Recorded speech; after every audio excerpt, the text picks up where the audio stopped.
Good afternoon, everyone, and welcome to the second debate in the series. The series is called the Easter Debates, Christianity versus Islam, and we're discussing the fundamental topics of each religion. And for Christianity, that's why we decided to have it on Easter weekend, is because Easter, the resurrection, and the deity of Christ are fundamental topics to Christian theology. If they happened, then Christianity is true. If they did not happen, Christianity is false. When we look at Islam and we try to find a similar issue on which the whole religion can be founded, it seems to be whether or not Muhammad is a prophet of God. Muhammad came in the 6th century and 7th century, and he announced that he was the prophet of God. As the Islamic credo says, La ilaha illallah Muhammad Rasulullah. There is no God but the one true God, Allah, and Muhammad is his messenger. So is this true? Is Muhammad a messenger of God? That's the issue of which all of Islam is predicated. So that's what we're here to discuss today. I would like to introduce Zaid Ahmed. Zaid Ahmed is from Boston. He has a degree in journalism, and he is a friend of Sami Zaatari, and Sami chose him to moderate this debate. So without further ado, Zaid.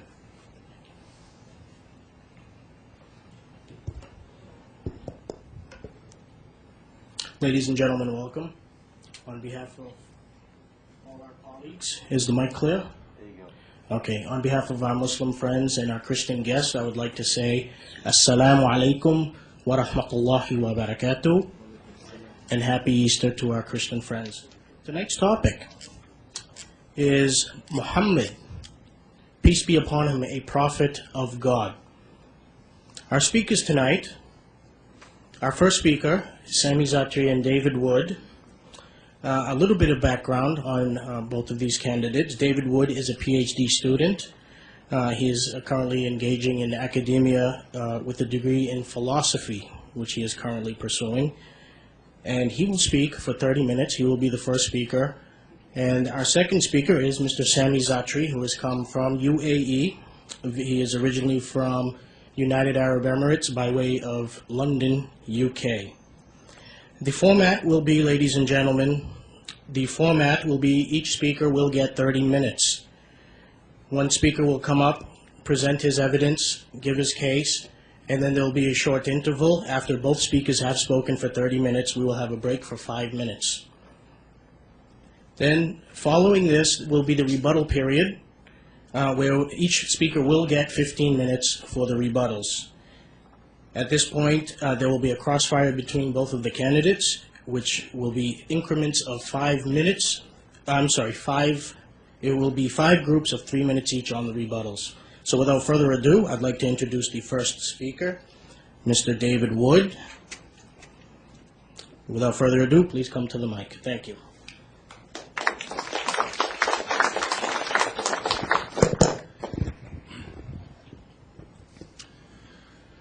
Well, good afternoon. I'd like to thank Old Dominion University for sponsoring our debates today. I think that these are some of the most important issues anyone could ever think about, and so it's great that we can discuss and defend our beliefs here in a university setting. I'd also like to thank Sami for agreeing to debate the prophethood of Muhammad. There aren't a lot of debates on the prophethood of Muhammad.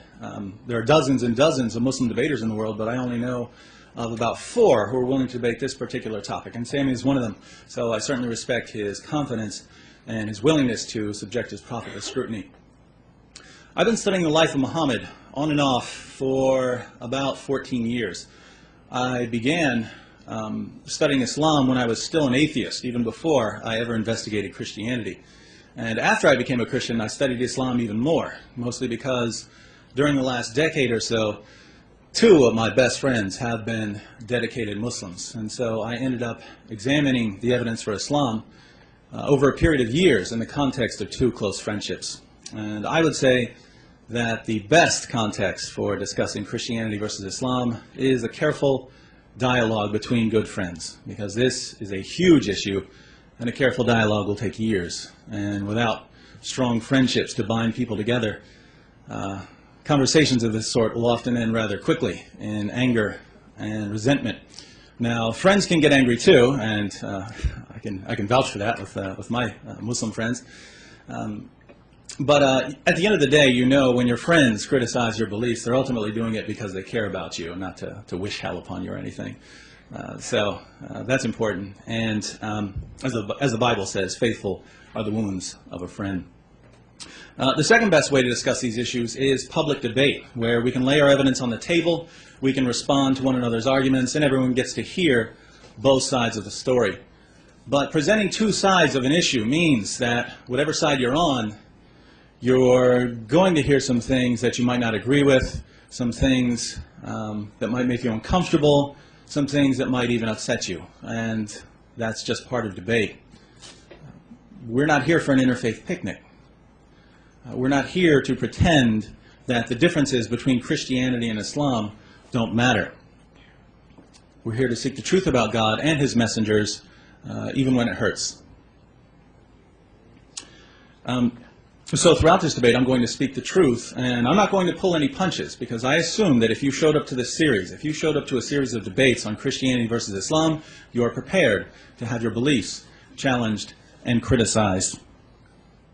Now, I have to say, it's not my goal to offend anyone here, but there is just no good way to bring up certain topics, whether we're talking about Christianity or Islam. There are certain issues that need to be addressed, and yet those issues are very hard to bring up because they're sensitive issues. Lots of people, especially here in the West, hold that it's wrong to criticize anyone else's beliefs. I personally don't see how either Christians or Muslims could hold that view, because both the Bible and the Quran are filled with criticisms of other people's beliefs. And so we have to agree that there is a place for criticizing one another's views. One of the sad things is that often when these criticisms are raised, and like it or not, Christianity is being attacked around the world, Islam is being attacked around the world, usually there's no one there to defend the beliefs that are being attacked. And so I would say that the best thing to do is to raise these criticisms in an environment like we're having this weekend, where there's always someone to respond to any objection that's raised. Here in my opening statement, I'm going to explain why I don't believe that Muhammad is a prophet of God. I'll do this by offering a positive case against Muhammad's reliability, and by responding to some common Muslim arguments and showing why these arguments fail. I'd like to begin, however, by saying a few words about methodology, because we need a sound method in order to arrive at the truth. If we have a flawed method of examining and weighing evidence, we run the risk of coming to false conclusions. Now, my method is simple, and I use the same method whether I'm investigating Christianity or Islam. Step 1, I go to the earliest historical material. Step 2, I apply the principles of the historical method so that I can separate strong, reliable data from weak, unreliable data. And step 3, I put all of the reliable data together and I base my claims on the facts. That's the method you'll see me use today as I debate Sami on the prophethood of Muhammad, and it's the method you'll see me use tomorrow as I debate Shadid on the resurrection of Jesus. But what about the Muslim method of investigation? I obviously can't speak for all Muslims, because Islam is very diverse and different people are bound to investigate Islam differently. But I can give you an outline of the methodology used by certain Muslim apologists who are growing in their popularity, because this method seems to be quite standard. Step 1, if you're examining an early source and you find something you don't like, just throw out the source. Say it's been corrupted and move on. We see Muslims doing this with the New Testament, but even more interestingly, Muslim apologists will do this with their own sources, various texts from the Hadith and the Sirah literature. I'm sure we'll see some of this over the next 2 hours. So if a historical source doesn't line up with the Muslim view, throw it out. Step 2, if you're examining an early source and you find something you don't like, and for whatever reason you can't throw out the source, just reinterpret. Muslim apologists reinterpret in 2 important ways. First, they reinterpret the meaning of various passages in the Quran and the Hadith. And second, they reinterpret Muhammad's motives when Muhammad's actions seem objectionable. So if you can't throw out a source, reinterpret it. Step 3, if you're examining an early source and you find something you don't like and you can't throw out the source and there's no way to reinterpret it, just commit what's called the tu quoque fallacy. You commit the tu quoque colloquy fallacy when instead of actually answering an important objection, you just point your finger back at the person making the objection. So suppose you catch me telling a vicious lie, and you say, David, you just lied. And then I respond, well, you've lied too. Do you see the problem with this response? Even if it's true that you've lied, and it is, it wouldn't change the fact that I had lied and that I'm accountable for my actions. Now, we see this approach quite often when we investigate the life of Muhammad. Whenever Muslim apologists can't answer a certain objection, they immediately point to another religion and say, well, look at all the problems in that religion, as if this makes Islam's difficulties go away. This is the tu quoque fallacy.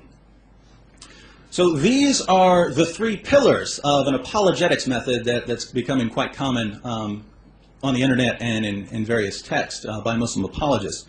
Throwing out sources, reinterpretation, and the tu quoque fallacy. Now many of you who are Muslims are thinking, no, that's not the method we use. And all I can say is, I promise that you will see this three-step method over and over again over the course of these debates.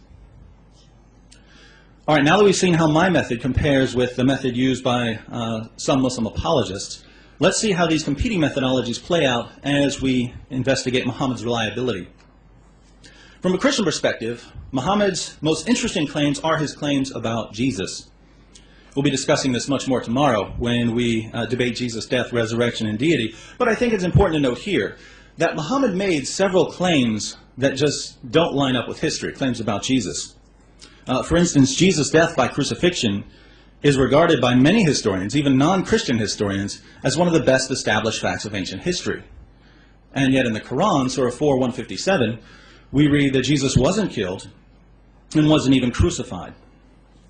That's a problem. You see, when Muhammad makes a claim that's open to historical investigation, and we go to the evidence and we find that all of history says that Muhammad was wrong, well, that's at least some reason to think that maybe he wasn't getting his revelations from God.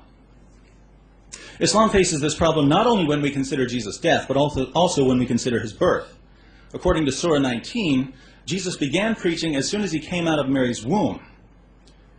Now, the obvious difficulty here is that no one in the first century reports this, and certainly some of the early Christians, if this were known, would have reported this. But there's an even bigger problem. We know where this story comes from. It comes from the Arabic infancy gospel, which scholars unanimously reject as an obvious forgery. This is a pattern we find over and over again when we examine the Quran. Muhammad tells a story, and we can trace this story back to a forgery or to some other historically inaccurate account. Let me give you another example. In the Bible, Genesis 15, we're told that God called Abraham out of Ur of the Chaldeans. In the Babylonian language, Ur just means city. But in the first century, a Jewish rabbi named Jonathan ben Uzziel was translating Genesis 15 into Aramaic, and he came across the word Ur. Now, Jonathan didn't know Babylonian, so he confused the Babylonian word Ur, which means city, with the Hebrew word Ur, which means fire. This caused him to mistranslate the passage. Instead of saying that God delivered Abraham out of Ur, the city of the Chaldeans, Jonathan's mistranslation said that God delivered Abraham out of the fire of the Chaldeans.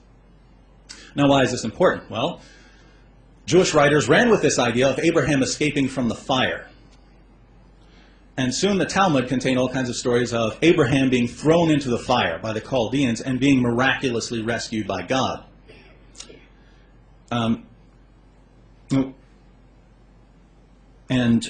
These stories were quite popular in Arabia during the time of Muhammad among the Jews living there.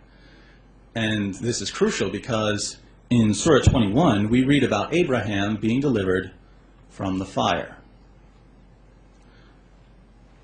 Now, Muhammad claimed that he was getting this story from God.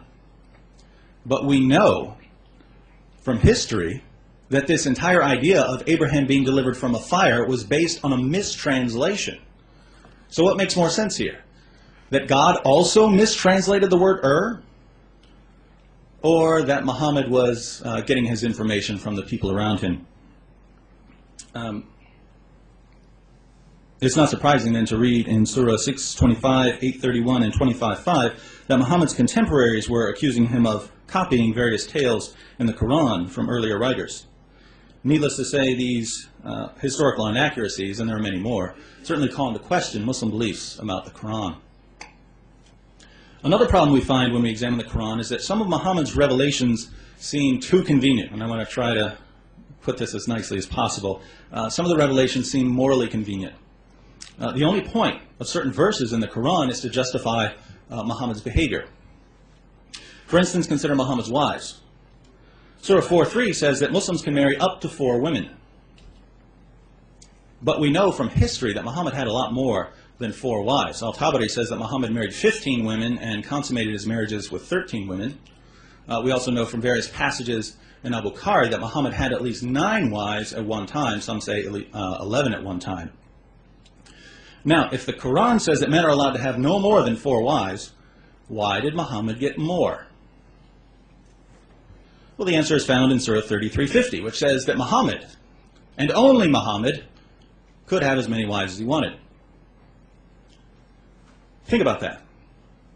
The Quran lays down a rule for Muslims saying they can have up to 4 wives. And Muhammad receives another revelation giving him and him alone special moral privileges.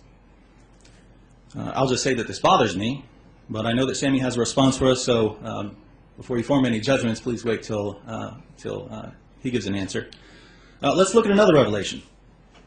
Muhammad had an adopted son named Zayd, who was called Zayd bin Muhammad, Zayd, son of Muhammad. One day Muhammad went to visit him and was greeted by Zayd's wife, Zainab, who was one of the most beautiful women in Arabia and who wasn't wearing very much clothing at the time. Here's what happened according to Al-Tabari. She jumped up in haste and excited the admiration of the messenger of God so that he turned away murmuring something that could scarcely be understood.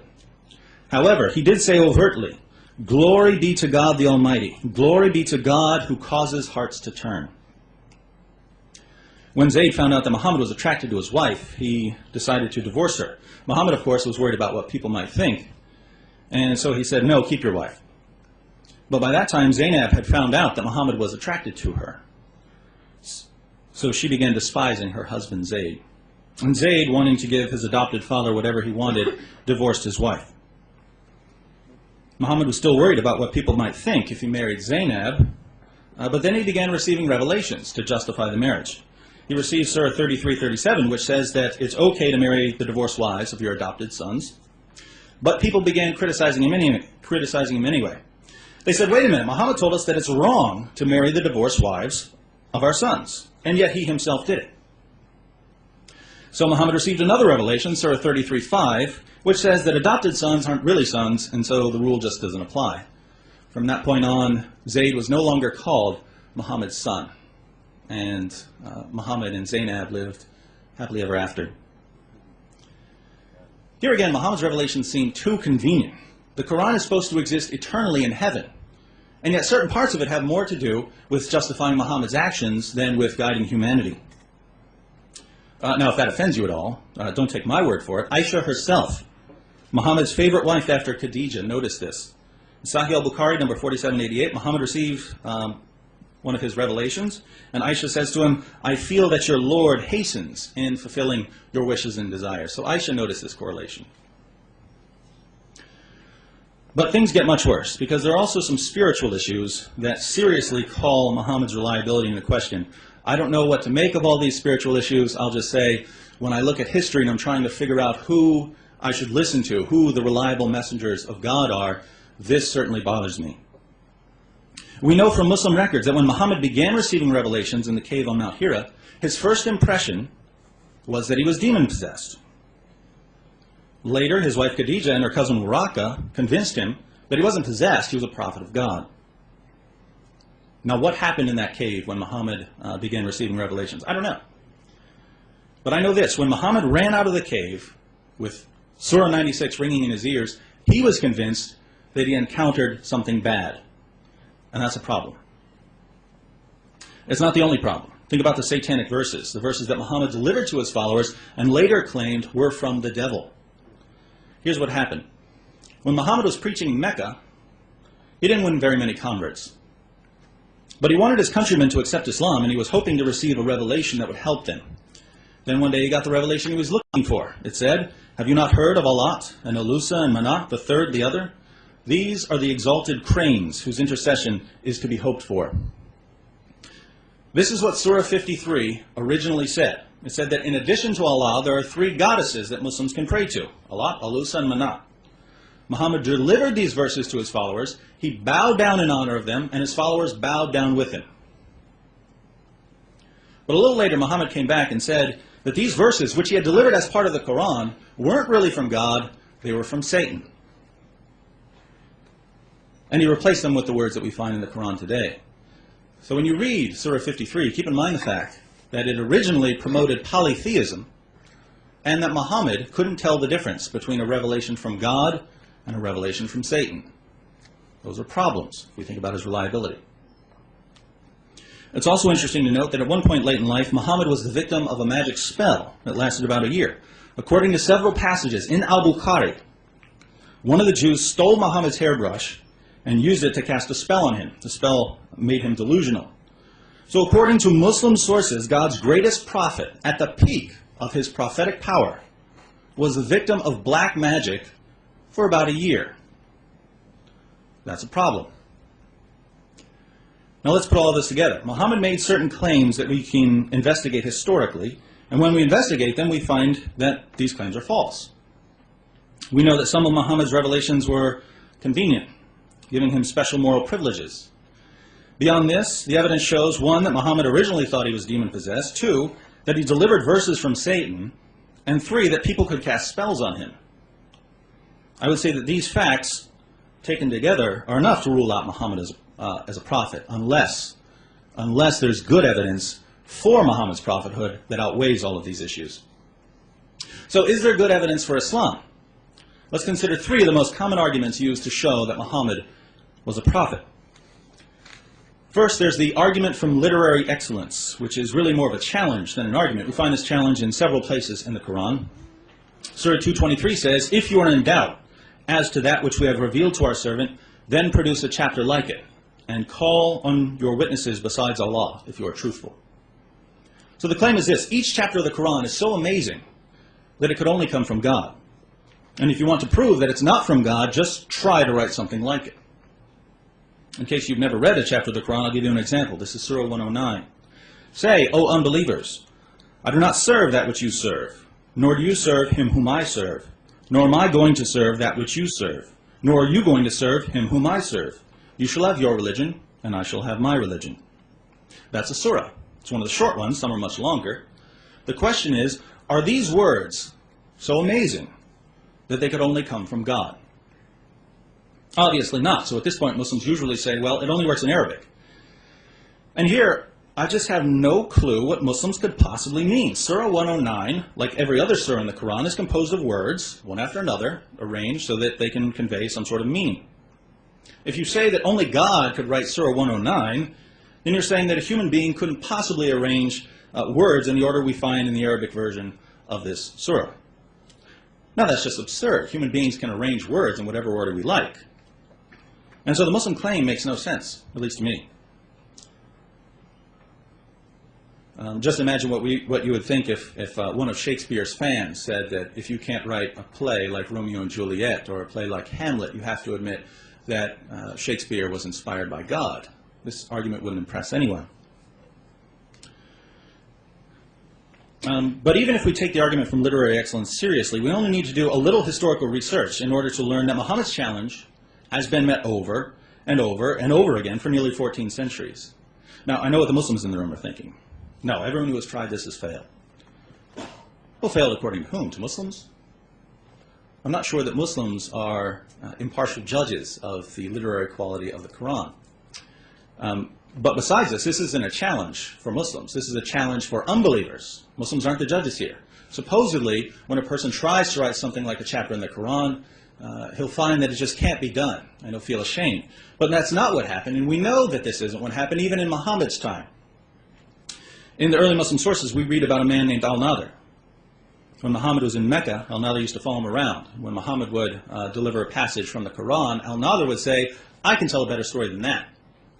Then he would stand up and recite some verses of his own. And he would challenge the listeners and say, in what way is Muhammad's story better than mine? What was he doing? He was doing exactly what the Quran says unbelievers can't do. And people have been doing it ever since. So this argument fails on multiple levels. Second, there's the argument from scientific accuracy. Muslims argue that Muhammad's miraculous scientific insights are proof that his message was from God. Muslim apologists point to certain claims in the Quran and the Hadith. They give these claims a scientific interpretation, and then they ask, how could Muhammad have known this? Now, based on the examples I've examined, I can say that I've never seen anything that looks like a miraculous scientific insight in either the Quran or the Hadith. But even so, there's a tremendous problem with this argument. What do you do with all the scientific inaccuracies in the Quran and the Hadith? I'll give you a few examples. In Sahih al-Bukhari, Muhammad tells his followers, if a fly falls into your drink, dump the fly in the drink, because one of the fly's wings has a disease, but the other wing has the cure for the disease. Is that scientifically correct? No, flies don't spread cures for diseases on their wings. In both Sahih al-Bukhari and Sahih Muslim, Muhammad tells his followers that Adam was 90 feet tall, and that people have been shrinking since the time of Adam. Is that correct? No, it's physically impossible for a human being to be anywhere near that tall. In Sunan Abu Dawud, we read about a situation in which some of Muhammad's followers needed water. They asked Muhammad whether it was okay to drink water from the well of Buddha, or to use water from the well of Buddha, I guess for washing or something, which was filled with dead dogs, used menstrual cloths, and human excrement. Muhammad replied, truly, water is clean and is not defiled by anything. Really? Not even by dead dogs and human waste? So we read things like this in the Hadith, but what about the Quran? Well, Surah 1886 tells us that Alexander the Great traveled so far west, he found the place where the sun sets. According to the Quran, the sun sets in a pool of murky water. You know what stars are? According to Muhammad, Surah 37, Surah 67:5, and the Hadith tell us that stars are missiles that God uses to shoot demons when they try to sneak into heaven. When you see a shooting star, it's because God became angry and hurled a star at a demon. In Surah 27, ants talk to Solomon. In Surah 86, we learn that sperm are produced between the ribs and the spine. And according to several verses in the Quran, humans come from a clot of blood. Obviously, Muhammad made many claims that are scientifically false. Now, I'll be honest, these scientific errors don't bother me at all.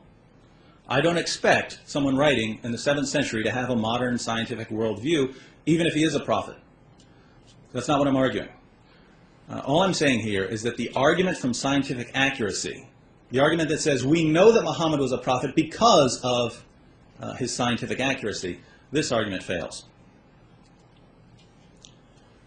Third, there's what we might call the argument from moral excellence, which goes something like this. If you look at the life of Muhammad, you'll see that he was so wonderful, that his character was so flawless, that his life was so amazing. He must be a prophet of God. It's quite common to hear Muslim apologists say that Muhammad liberated women, that he was against slavery and cruelty, that hearts melted as people heard his loving, peaceful words. I have absolutely no clue what sources Muslims are reading when they say these things. Now, don't get me wrong, Muhammad had many good qualities. He was courageous. He was dedicated to prayer and to helping orphans and widows. There were times when he was very merciful. The problem is that Muslims tend to exaggerate all of Muhammad's good qualities and to completely ignore other things which would be objectionable. For instance, the early Muslim records are filled with acts of extreme brutality by Muhammad and his followers. Assassinations, beheadings, and torture.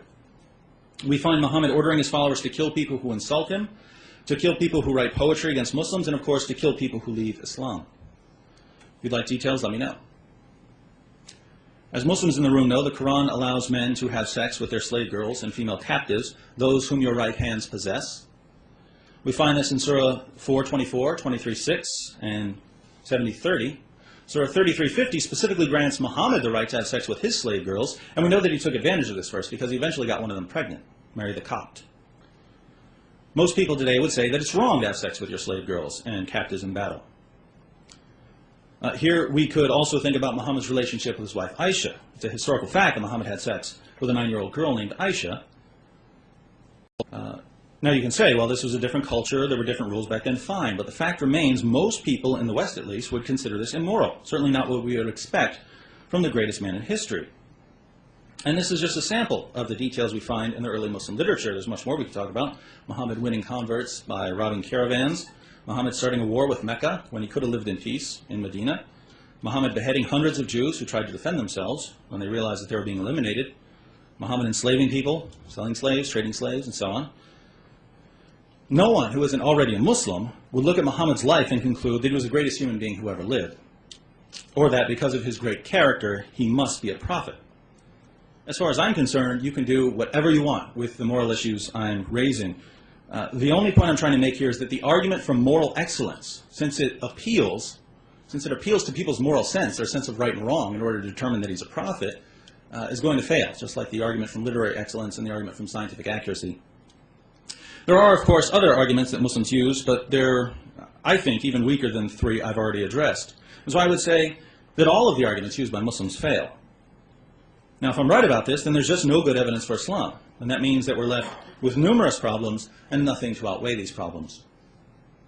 Just to review, I've argued, 1, that the Quran is filled with historical inaccuracies, and that this calls into question Muslim beliefs about the Quran.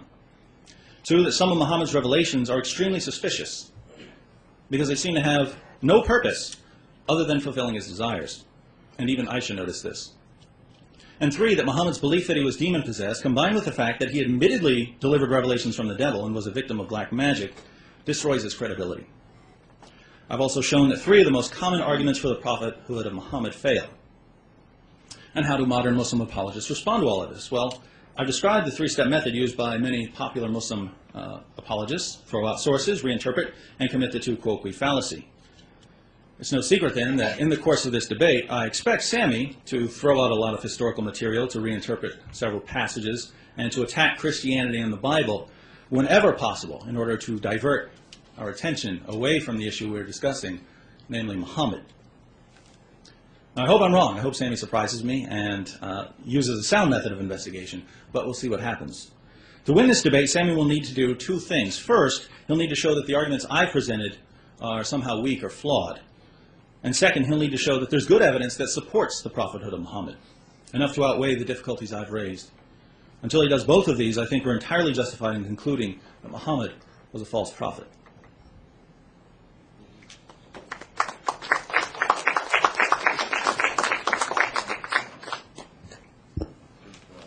Ladies and gentlemen, please another hand for David Wood.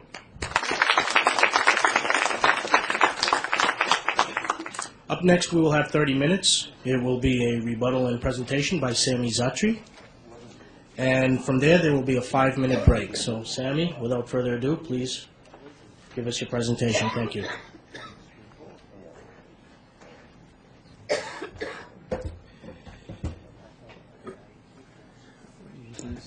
Can you all hear me good? Or does it sound good? Or okay. Greetings to everybody. I hope everybody's doing good today. This is my first public debate, so if my voice sounds shaky or nervous, just excuse that. And I also want to correct something. I'm not from the United Arab Emirates. I grew up there. I'm originally from Los Angeles, California, and I'm also Palestinian and an Iranian. So nice, the axis of evil.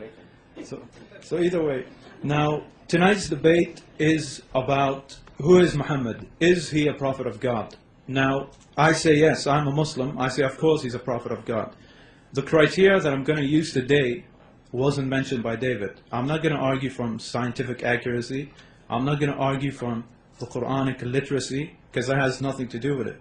In fact, since David is a Christian, I will argue from biblical standards. How do we judge a true prophet? Which is through doctrine, through prophecies, and through miracles. And when we find that the Prophet Muhammad fit each one of them. So with that said, let us look at the first proof or criteria that Muhammad is a prophet of God, and that is his doctrine. When we read about the doctrine of what the Prophet Muhammad brought, basically narrated in Bukhari, Volume 1, Book 2, narrated by Ibn Umar, the Prophet Muhammad basically said Islam is built on five pillars. That there is no God but God, that we should pray, that we should fast, that we should give money to the poor, and that we should perform the Hajj. Now when we read each prophet's message, we see that is exactly the same thing that each one of them brought. Such as Jesus in Mark chapter 12 verse 29. Jesus said, the Lord is one. That is the most important commandment. What did Moses say in Deuteronomy chapter 6 verse 4? Hear, O Israel, the Lord is one.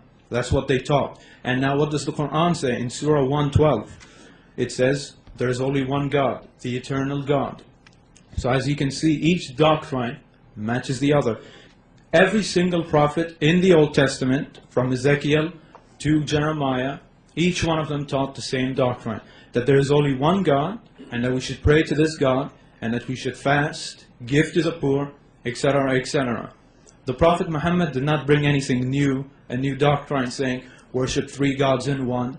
Moses never taught that. Jesus never taught that. They all taught strict monotheism.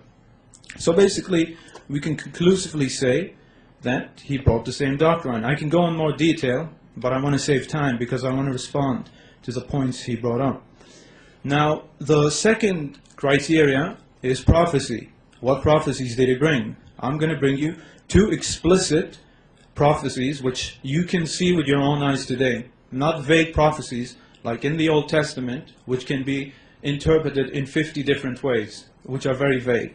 In fact, last summer, in 2006, when there was a war between Hezbollah and Israel, you had pastors saying Ezekiel is being fulfilled. I didn't see anything being fulfilled there. So here is the first prophecy from Sahih Bukhari, volume 1, book 2, number 47, narrated from Abu Huraira.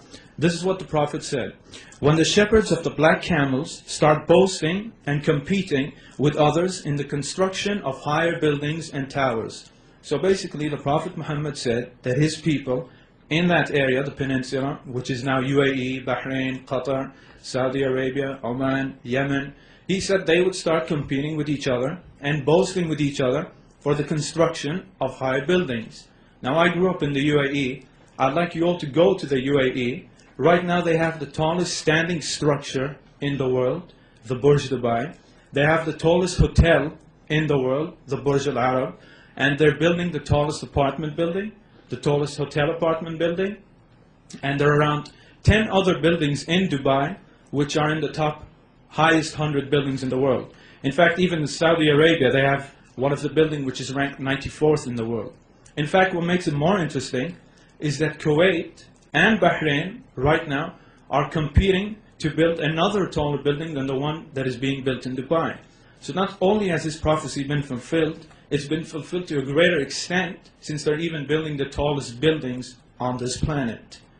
Is that a coincidence? I don't know. The second prophecy, which is from the Noble Quran, from Surah 22, verse 27, in Surah 22, verse 27, it reads, and proclaim the Hajj, the pilgrimage, among the men. They will come to thee on foot and mounted on every kind of camel on account of journeys through the deep and the far distant mountains. So basically this prophecy, it's a prophecy and a teaching saying, proclaim the teaching of the Hajj and people will come from everywhere. Today you look each year in the Hajj, up to 2 million people perform the pilgrimage. People from the USA, people from the UK, people from Brunei, people from Bahrain, people from Indonesia, Malaysia, you name it, they're all there. So that's another clear, explicit prophecy. In fact, later on, I'll bring another one, because when I respond to him, a prophecy will come up. So, now, the miracles. For me, I don't really need to show miracles, but Christians, for some strange reasons, always ask me, what miracles did the Prophet Muhammad perform? Which is baseless, since Jesus himself said, only wicked people, sons of an adulterous nation, ask for a sign. So I don't understand why Christians find it so necessary for miracles. Although it is necessary when you read the Bible, so maybe that's it. But now, let me find you one prophecy. Here's one, narrated from Abu Huraira in Sahih Bukhari, volume 4, book 56. Abu Huraira used to narrate many hadiths, and he used to say, how will I remember these hadiths, because We all have memory loss sometimes. We can't memorize everything. So the Prophet Muhammad told him, come here. And he wrapped his hand around Abu Huraira. And since that day, Abu Huraira admitted that he never forgot a hadith. All of a sudden, his memory became perfect. And he is the man who narrated the most hadiths more than anyone. Here's another one from Ibn Kathir's biography. There was a battle one day, the Battle of Badr, I believe, and one of the Muslims, he lost his eye, his left eye. The Prophet called him to him. The Prophet spat in his eye, and his eye became the healed one. His eye healed, and it became the better eye.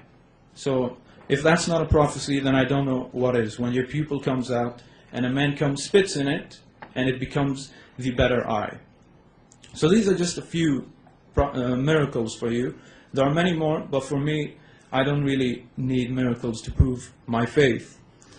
Now, these are the main points for you. We had the prophecies, we had the miracles, and we had the doctrine. It doesn't matter if I come up here and speak to you for 1 hour about what he did, what he said. All of you here, you want to see the answers to the points he brought. You don't want me talking about prophecies non-stop. And that's exactly what I'm here to do anyway, to respond to the points they often bring up. Because once I refute most of what he said, you will have no good reason to reject the Prophet Muhammad. So with that said, let us address his points that the Prophet Muhammad supposedly killed his opponents who merely criticized him, which is not true at all. Starting with a man named Ka'b al-Ashraf. Maybe some of you heard his name. Christian apologists always bring him up. They claim that the Prophet Muhammad killed this Jewish man named Ka'b simply because he wrote poetry against Muslim women. I'd like to ask the Christians, from where did they get this source? In fact, the Christians, they read from a book called Ibn Ishaq, which, in fact, if you go read Ibn Ishaq's book, on page 300 something, I'll give you the page later, it's hard to find here, but if you read Ibn Ishaq's book, he himself says the Prophet Muhammad had Ka'b killed because he was instigating violence against the Muslims. So even their own source which they use refutes them.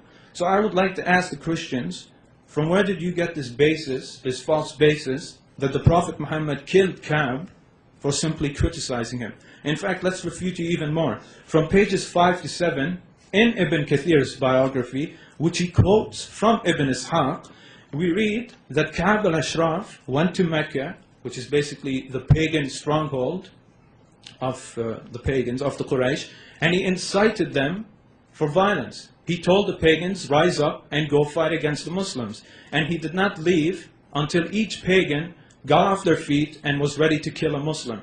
That would be like someone here going to Afghanistan and going to a cave and telling some men, let's go fight the Americans and let's go to America. And if they all get up and go fight, obviously the CIA is going to do something about it. So either way, that is exactly what happened. This man went to Mecca and he instigated violence and war against the Prophet. It makes no difference if you carry a sword or you're the one who orders it.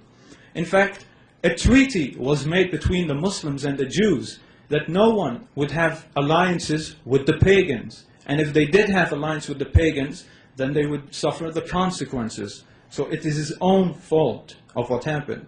He was not killed for merely criticizing the Prophet. And I challenge him to show it to us, but he won't be able to show it to us because his own source refutes him.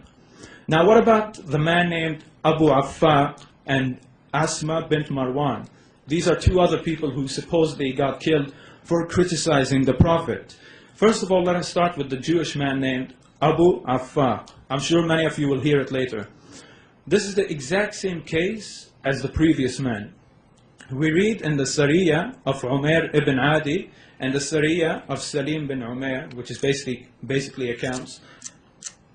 We read that this man, Abu Affaq, did the same thing that Ka'b al-Ashraf did. He instigated the people to fight the Prophet. So therefore he was an enemy combatant.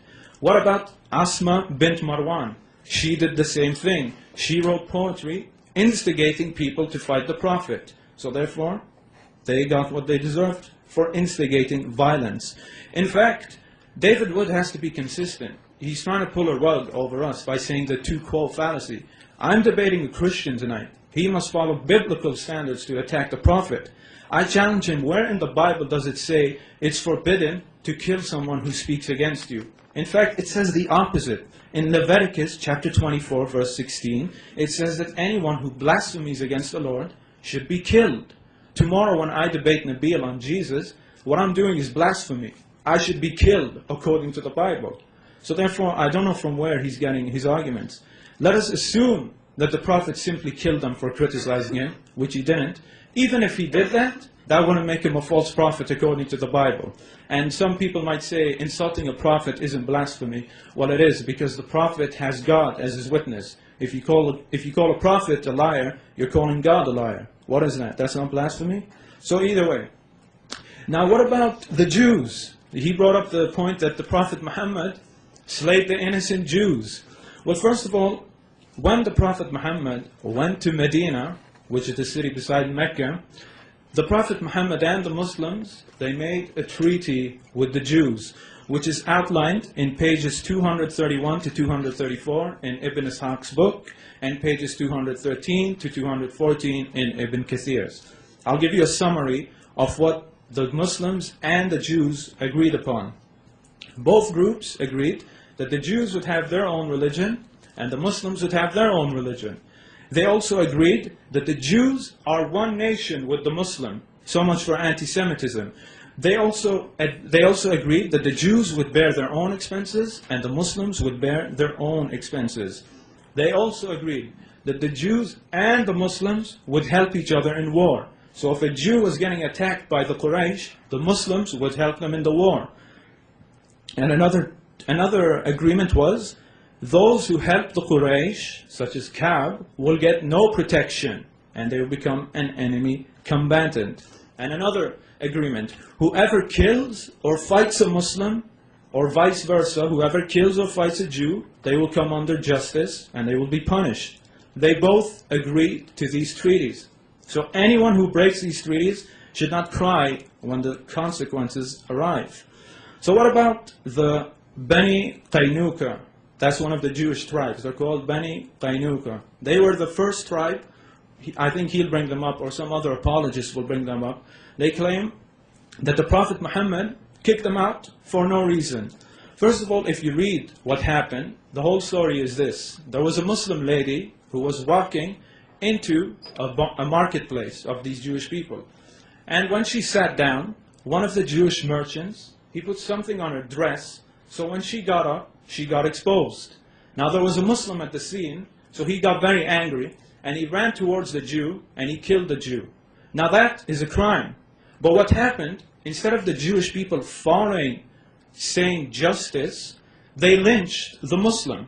So when the family of the Muslim guy saw him getting lynched, they called the other Muslims to come help, and therefore a big battle broke out. So if the Jews followed the treaty, they would have simply arrested the Muslim man, taken him to the Prophet Muhammad, and he would have been dealt with. And what you also must understand, in the Middle East, back then, even today, if you insult a lady's honor, that in itself is almost a death sentence, which even the Jewish people would agree with. So it doesn't excuse what the Muslim did, because he would have gotten punished, but you have to understand the culture back then. So the Jews took the law into their own hands, and they lynched this Muslim, which is against the treaty. Now what about the other tribe, the Banu al-Nadir? Well, the Banu al-Nadir tribe, the Prophet Muhammad went up to the Banu al-Nadir tribe and he told them, you have some expenses to pay for something else. They had their own conflict. So the tribal leaders of this Jewish clan got together and they said, let us kill the Prophet Muhammad. So they found an assassin who was supposed to throw a big rock on the Prophet Muhammad while he laid down. And what a coincidence. God from heaven warned the Prophet Muhammad. Another sign that he is a prophet, because God warned him of the danger. So the Prophet Muhammad found out about the danger and he exposed the Banu al-Nadir and they were expelled. In fact, what's so nice is that when the Banu al-Nadir got exposed, the Prophet Muhammad allowed the Jewish people to take all their property with them, and the Jews even burned their homes down. If the Prophet was a thief, why would he let them burn their homes down? He would have just taken it all, and he would have taken all their property. But he didn't do that.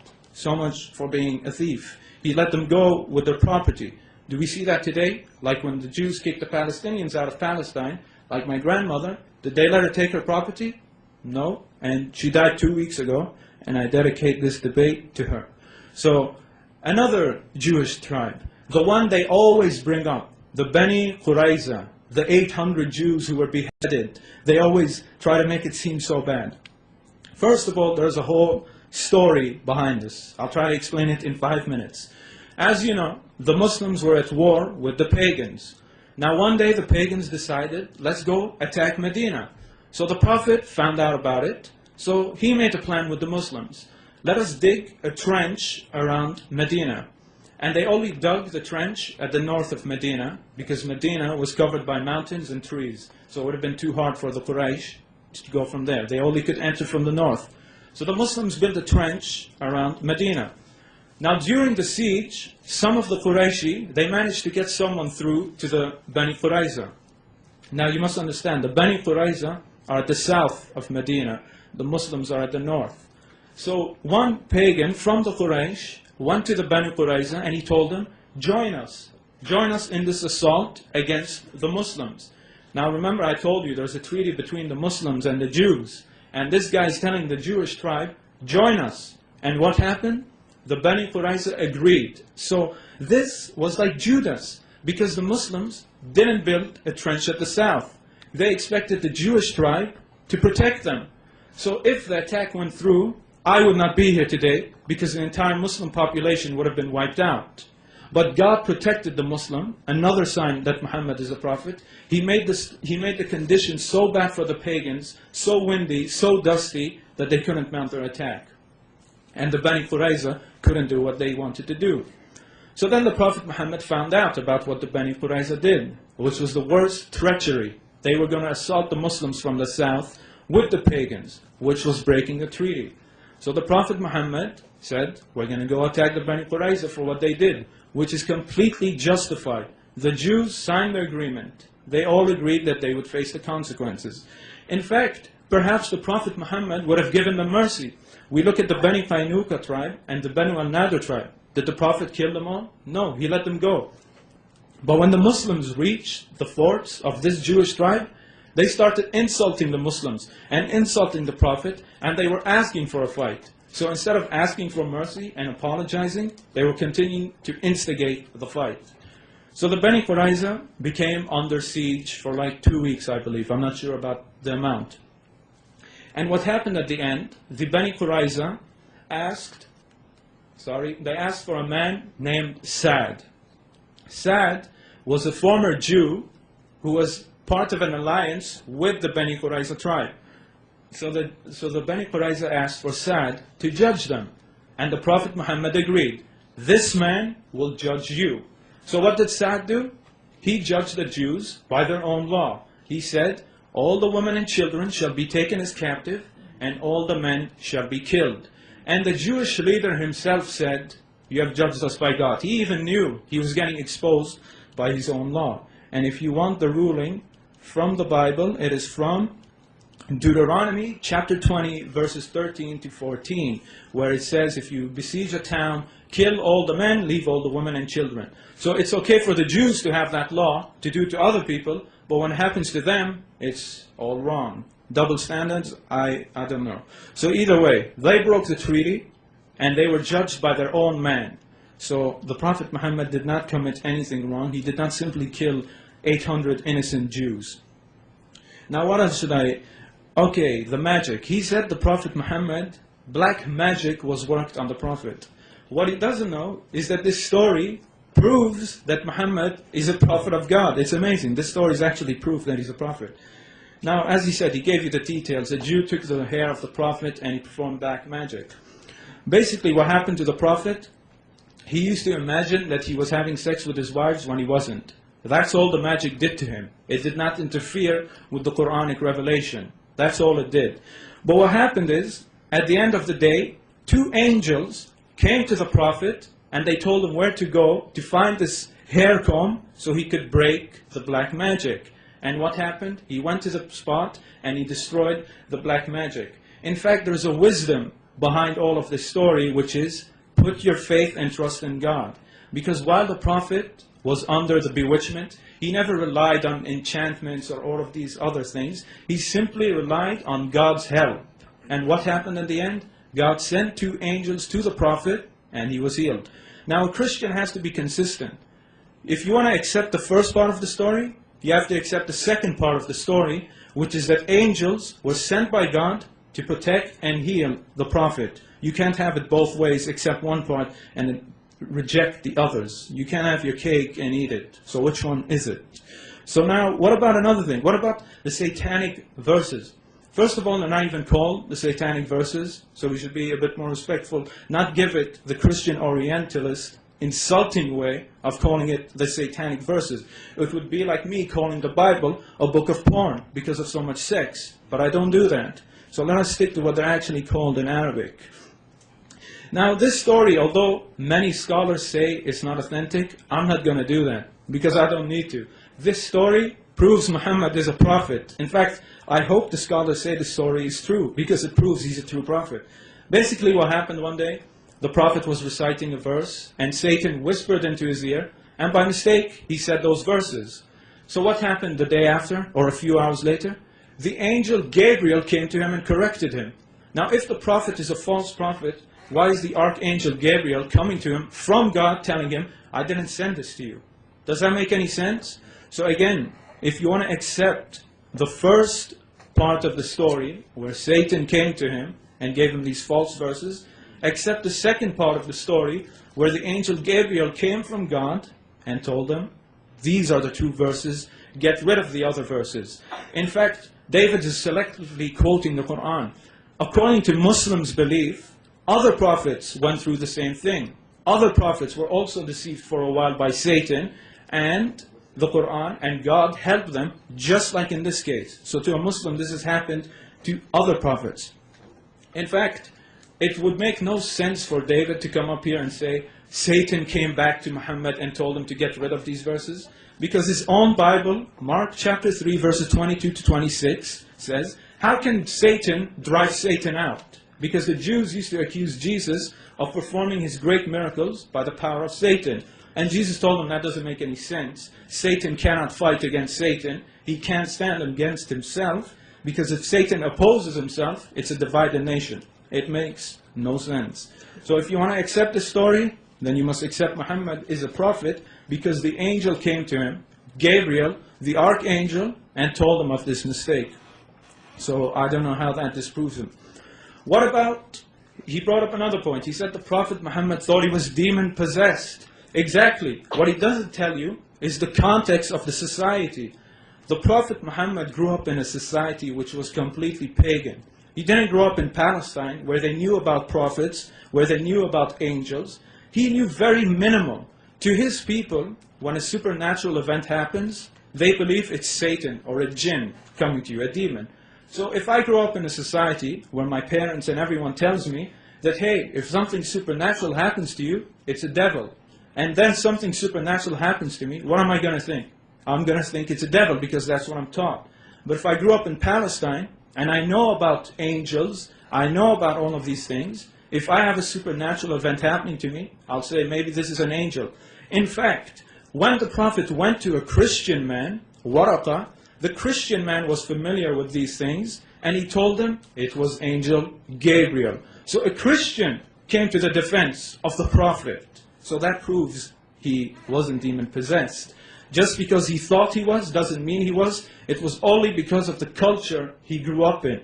If he grew up in Palestine, he would have known it was an angel. And I told you, the Christian, you see, the Christian is familiar with the Bible, so he knew this wasn't a demon. He knew this was an angel. The Prophet had no way of knowing such a thing. So therefore, it's inconsistent to attack him and say he thought he was demon-possessed when that's all his society thought. And then he brought up the issue of right-hand captives. I challenge you, any one of you, to show me where it says in the law it's forbidden to have sex with ladies, consensual sex. And I challenge him to show me where the hadiths say Muslims raped the right-hand captives. It seems I have to teach him and all of you in a respectful way what Muslims are taught and how to treat our slaves. In Sahih al-Bukhari, volume 1, book 2, number 29, Muhammad said, your slaves are your brothers. Treat them as yourself. So are you going to rape your slave who's like your brother? Does that make sense? Are we going to conveniently pick and choose? So naturally, we're taught to believe that slaves are like our brothers. So if a lady comes under my captive, I'll treat her like my sister. I won't rape her. And if we have consensual sex, then it's only if she allows me, not me raping her. So, and they do it in the Bible, but I don't want to bring it up. So anyway, and that's not a two-quo fallacy. I'm not debating an atheist. He needs to be consistent, not the other way around, and just say, I can attack you non-stop and forget the rest. So either way, where is the rape? There is no rape. You see, Christians always make things up. And that's what he did in his first statement. He said the Prophet Muhammad borrowed all of these books. Where's the proof? It's all assumptions. Where were these books? They're nowhere. Dr. James White yesterday said the Bible wasn't even available in Arabic in Arabia. They don't have the main Bible, but they have all of these other fake Bibles. That doesn't make sense. Is it there or isn't it there? And you have to prove he copied it, not just assume he did. I can do the same thing with the Bible. It doesn't make sense. You have to prove it and show it, not assume. Just like the raping the right-hand captives. You have to prove it, not assume it. What about the Prophet? He had several wives. And what's wrong with that? He said that's convenient. He forgets that the Prophet had to perform prayers that we don't have to do. He had to do fasts that we don't have to do. If it was convenient, I'd say, I don't pray, you do all the praying. Did the Prophet do that? No. In fact, the Prophet even said he still has to pray when he's in paradise, while we don't. So where is the conveniency? I don't see it. Secondly, the reason why the Prophet had several wives was simple. He used to marry women from enemy tribes. So that in Arabia, when you marry into a family or a tribe, peace comes with you. You become a family. Peace is formed. So when he married into women into enemy families, this made the enemy tribes one with the Muslims. So it brought peace and harmony. This is exactly why he did it. Not simply for his own sexual desires and etc., etc. And again, his great prophet David had 300 wives. That's okay? And this 13 wives is wrong, right? I don't know. Where in the Bible does it say marry one woman? It doesn't. Because if it did, why are so many prophets having more than one wife? And that's not the two-quo fallacy. I want him to be consistent. I don't want to give him a free ride to attack and get away with it. What about raiding caravans? What he forgets to tell you was when the Muslims were kicked out of Mecca, they had to leave all their homes and properties, which the pagans illegally sold. So the Muslims had their own property taken away from them. So therefore, when the Muslims waged war, they raided the caravans and took the property of the pagans. Eye for an eye. There's nothing wrong with that. The pagans started stealing from the Muslims first, and the Muslims hurted their economy. As we all know, economical warfare is part of it. America freezes assets of many people. I don't see any of you complaining, so either way. What else should I bring up? What other points did he bring up? I think Aisha, I hope I have more time. Okay, first of all, I'm going to quote you his own colleague, Sam Shimon. He writes on the same website. This is what his own colleague wrote. You can go find this on answeringislam.org. Sam Shimon said, thus we have a biblical text establishing puberty as the minimum age of marriage. That's what Christians believe, and my time is up. Thank you.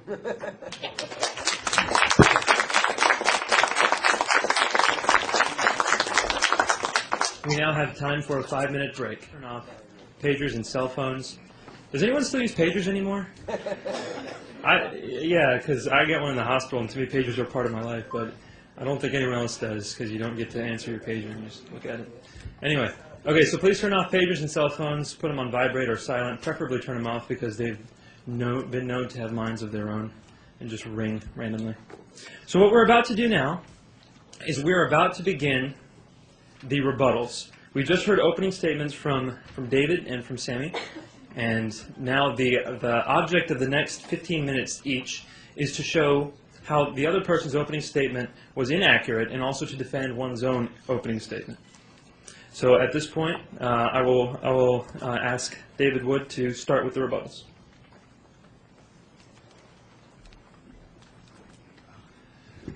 Well, I'd like to thank Sami for that opening statement. I think he's doing a great job, and I think he's going to be one of the great debaters, great Muslim debaters in the future. I'll begin by addressing his positive case. He laid out a positive case for Islam based on three criteria, and so he's basing this on the Bible. First, he appealed to Muhammad's doctrine, and Sami said that this doctrine, Muhammad's doctrine, was consistent with all the prophets that came before. Really? Think about the Bible. What does the Bible teach? That Jesus died for our sins. This is consistent with the book of Isaiah, which says that someone's going to die for our sins. What about the deity of Christ? Jesus claiming to be divine. What about these teachings? Were Muhammad's teachings consistent with these? No, Muhammad totally went against these teachings. So was Muhammad consistent? No. And here Sami's being circular, because what he's doing is he's assuming that Islam is true. And if Islam is true, then all the prophets taught the same message, because that's what Muhammad taught. All the prophets before him taught the same message. Therefore, you can go to the Bible, you can pick out the teachings that match up with Muhammad's teachings, and these must be the true teachings. Anything else has been corrupted. And once you do that, once you pick all the teachings in the Bible and from the other prophets that line up with Muhammad's teachings, you throw out everything else that say it's been corrupted, then you've got all these teachings and you say, these line up perfectly with Muhammad's teachings. These passages that I handpicked based on my Muslim faith match up with Muhammad's teachings. Well, they would, wouldn't they?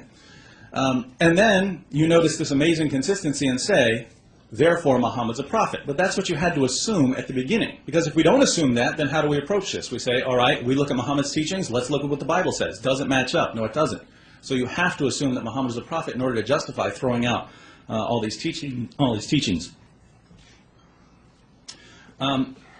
Sami's next argument was from fulfilled prophecy. He gave two examples. He said that Muhammad said that people would compete over the construction of tall buildings. That's been around forever, even in ancient Arabia. It wasn't, of course, skyscrapers, but they were competing over building tall buildings. And he says that people would come from everywhere to perform the Hajj. Well, they were doing that before Muhammad. That before Muhammad came and had his followers go to Mecca, that was a pagan practice. The pagans did that, and they came from all over the place. This is where Mecca made its money. That's why people were so mad at Muhammad when he was criticizing their idols. So I'm not sure how strong these are, but I'll raise some other problems with this. According to Muhammad, predicting the future is not evidence that a person is a prophet. Let's see what Muhammad says in Al-Bukhari.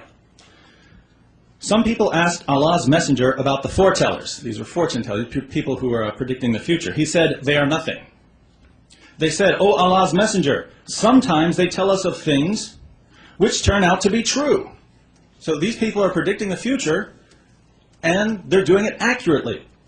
Allah's messenger said, "A devil snatches that true word and pours it into the ear of his friend, the foreteller, as one puts something into a bottle. The foreteller then mixes that word with 100 lies." So according to Muhammad, these fortune tellers who are predicting the future were doing it because of a jinn. The jinn would hear something from God, then tell it to the fortune teller. The fortune teller would mix it with lies and then spread it.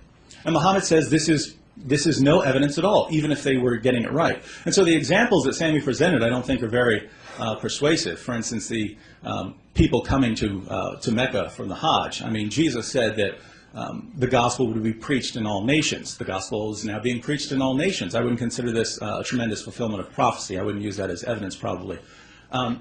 So the examples aren't very strong, and yet we find Muhammad himself saying predicting the future is not evidence. So Sami says predicting the future is evidence for Muhammad. So we have Muhammad's view versus Sami's view. Of course, Muhammad's view helps me more right now, so I'm going to go with Muhammad. You Muslims can go with Sami if you like. Besides this, I think there are examples of prophecies that weren't fulfilled by Muhammad. Muhammad said things that weren't fulfilled. For instance, in Sahih Muslim, Anas reported that a person asked Allah's messenger, Muhammad, as to when the last hour would come. He had in his presence a young boy of the Ansar who was called Muhammad. Allah's messenger said, "If this young boy lives, he may not grow very old till he would see the last hour coming to you." So this young boy is when he grows up, eventually is going to see the last hour. Unless that kid's about 1,400 years old now, I don't think this prophecy was fulfilled. Next, Sami argued that Muhammad performed miracles. And he drew one example from Ibn Kathir and one from al-Bukhari about Muhammad performing healings. Well, I have a question. How early are these records? We have to apply the historical method. How early are these records? Al-Bukhari is about 2 centuries after the lifetime of Muhammad. 2 centuries. Now imagine if I came with some evidence from the 3rd century and I tried to use this as evidence for Christianity. I'm not sure you would find that incredibly persuasive. And Ibn Kathir, also very late. So, now I would take these seriously if it weren't for certain other things. In the Quran, Muhammad is constantly asked, why aren't you performing miracles? Why aren't you performing miracles? Why aren't you performing miracles like the prophets of old? And he says, because I'm only a warner, because I've got the Quran, that's my miracle. He never says, but what are you talking about? I'm performing miracles all the time. That's not what we read. And so the Quran, our earliest source, we find over and over again Muhammad's not performing miracles. And then we get to Al-Bukhari, 200 years later, all of a sudden we have miracle claims. What happened in those 200 years? Well, it's very simple. Muslims went out preaching these messages, and they ran into Christians and Jews. And every time they ran into Christians and Jews, the first thing Christians and Jews said were, okay, you got a prophet? What miracles did he perform? We'd like to know. Jesus rose from the dead. What do you got? And then the Muslims said, we got this book. We got the Quran. And they're, what are you talking about? That doesn't even make any sense. And then the Muslims came back, aha, we remember Muhammad split the moon. Muhammad performed all these healings. And so, maybe they did. Maybe they are accurate, but I'm not sure how much evidence, how much weight I can give to texts which are hundreds of years after the events and contradict the earliest source, which is the Quran. So that was Sami's positive case. So you can judge how strong that was and whether that establishes that Muhammad is a prophet. And now we'll look at some of the responses to my case. I mentioned violence in Islam. I didn't spend much time on it. I think maybe 2 sentences. I didn't give a lot of detail. But Sami has brought up a lot, and I think these are important. He brings up Ka'b, and I agree that if you want to justify some assassinations, some of the early assassinations where Muslims went out and assassinated their enemies, Ka'b would be your best bet. He says that the treaty was formed with the Jews, but the Jews broke it. So Ka'b was breaking a treaty. I'm going to hold off on that for just 1 second because I want to talk about that when I talk about the how Muhammad handled the tribes. But Abu Afak and Asma, these concern me more. Ka'b, okay, Ka'b was clearly stirring up some trouble. But with Abu Afak, one interesting detail, the guy was more than 100 years old. He was killed for writing a poem. In that poem, he said, you people are turning to Muhammad. You would be better off following one of the ancient leaders of old. He wrote a poem saying that. Muslims, how dare you say that someone should follow someone other than Muhammad? And Sami agrees. He's criticizing Muhammad. He's trying to rile people up against Muhammad. How dare he? And so this guy, who was over 100 years old, was killed in his sleep by Muslims, stabbed through his liver, according to the earliest sources. I'm not sure that's entirely justified. But Asma, I think, was even worse. Her entire criticism of the Muslims was based on Abu Afak being killed. She said, how could you kill this guy who's over 100 years old? How could you do that? And then she criticized the Muslims and said, look, someone needs to stand up against these guys. And the records of how she was killed are very interesting. Muhammad said, who's going to go kill her for me? And someone went in there and found her sleeping in the middle of her 5 children. One had to be pulled away because she was breastfeeding. And then she was stabbed to death. And it was interesting because the next day, Muhammad's, the assassin came to Muhammad and felt bad. He said, Muhammad, she had 5 children. And Muhammad said, don't worry, 2 goats won't butt their heads over her. No one cares about her. Well, I'm 1,400 years later, and I care a little bit. So, I don't know. But there again, her crime was a poem criticizing Islam. And here's the interesting thing. Muslims were doing the same thing. Muslims, we have them recorded. Muslims are writing all these poems against these pagans and Jews, and the Jews and pagans are writing poems back. And the Muslims say, how dare they write these poems? They deserve to die. And well, we have to be consistent here. If it's wrong to write poems against someone else, then okay, then the Muslims are wrong too. Sami says, according to the Bible, blasphemy should be killed, so he should be killed. Well, yeah, if you ignore all subsequent revelation, including the New Testament, which says, love your enemies, love those who persecute you, and so on. I'm not willing to throw out all the subsequent revelation. He brought up the slaughter of the Qurayza Jews and the other tribes. He said, well, they signed a treaty, and then they violated the treaty, so they did deserve, the first two tribes did deserve to be expelled, and everyone else did deserve to die. Think about that. These tribes, which were so bad, Muhammad was called to Medina as a peacemaker. These people were so sick of fighting amongst themselves, they brought in Muhammad as a peacemaker. That was his job. His job was to stop fighting. They were completely sick of it. So they bring in Muhammad as a peacemaker. The first thing he starts doing is attacking Meccan caravans. And he attacked them not once, not twice, not 3 times. He attacked them 7 times before the Meccans finally reacted and said, all right, we're putting a stop to this. So if you're the tribes in Medina, what are you thinking? We brought this guy in as a peacemaker, and he's doing nothing but bringing us war with Mecca. And Mecca is very powerful. And so I would ask you, who broke the agreement? Muhammad is brought as a peacemaker, and he brings them war with Mecca. Did they have a right to back out of this deal? I say they did. Sami brings up the black magic. He said this confirms Muhammad's prophethood. It points you to trust in God.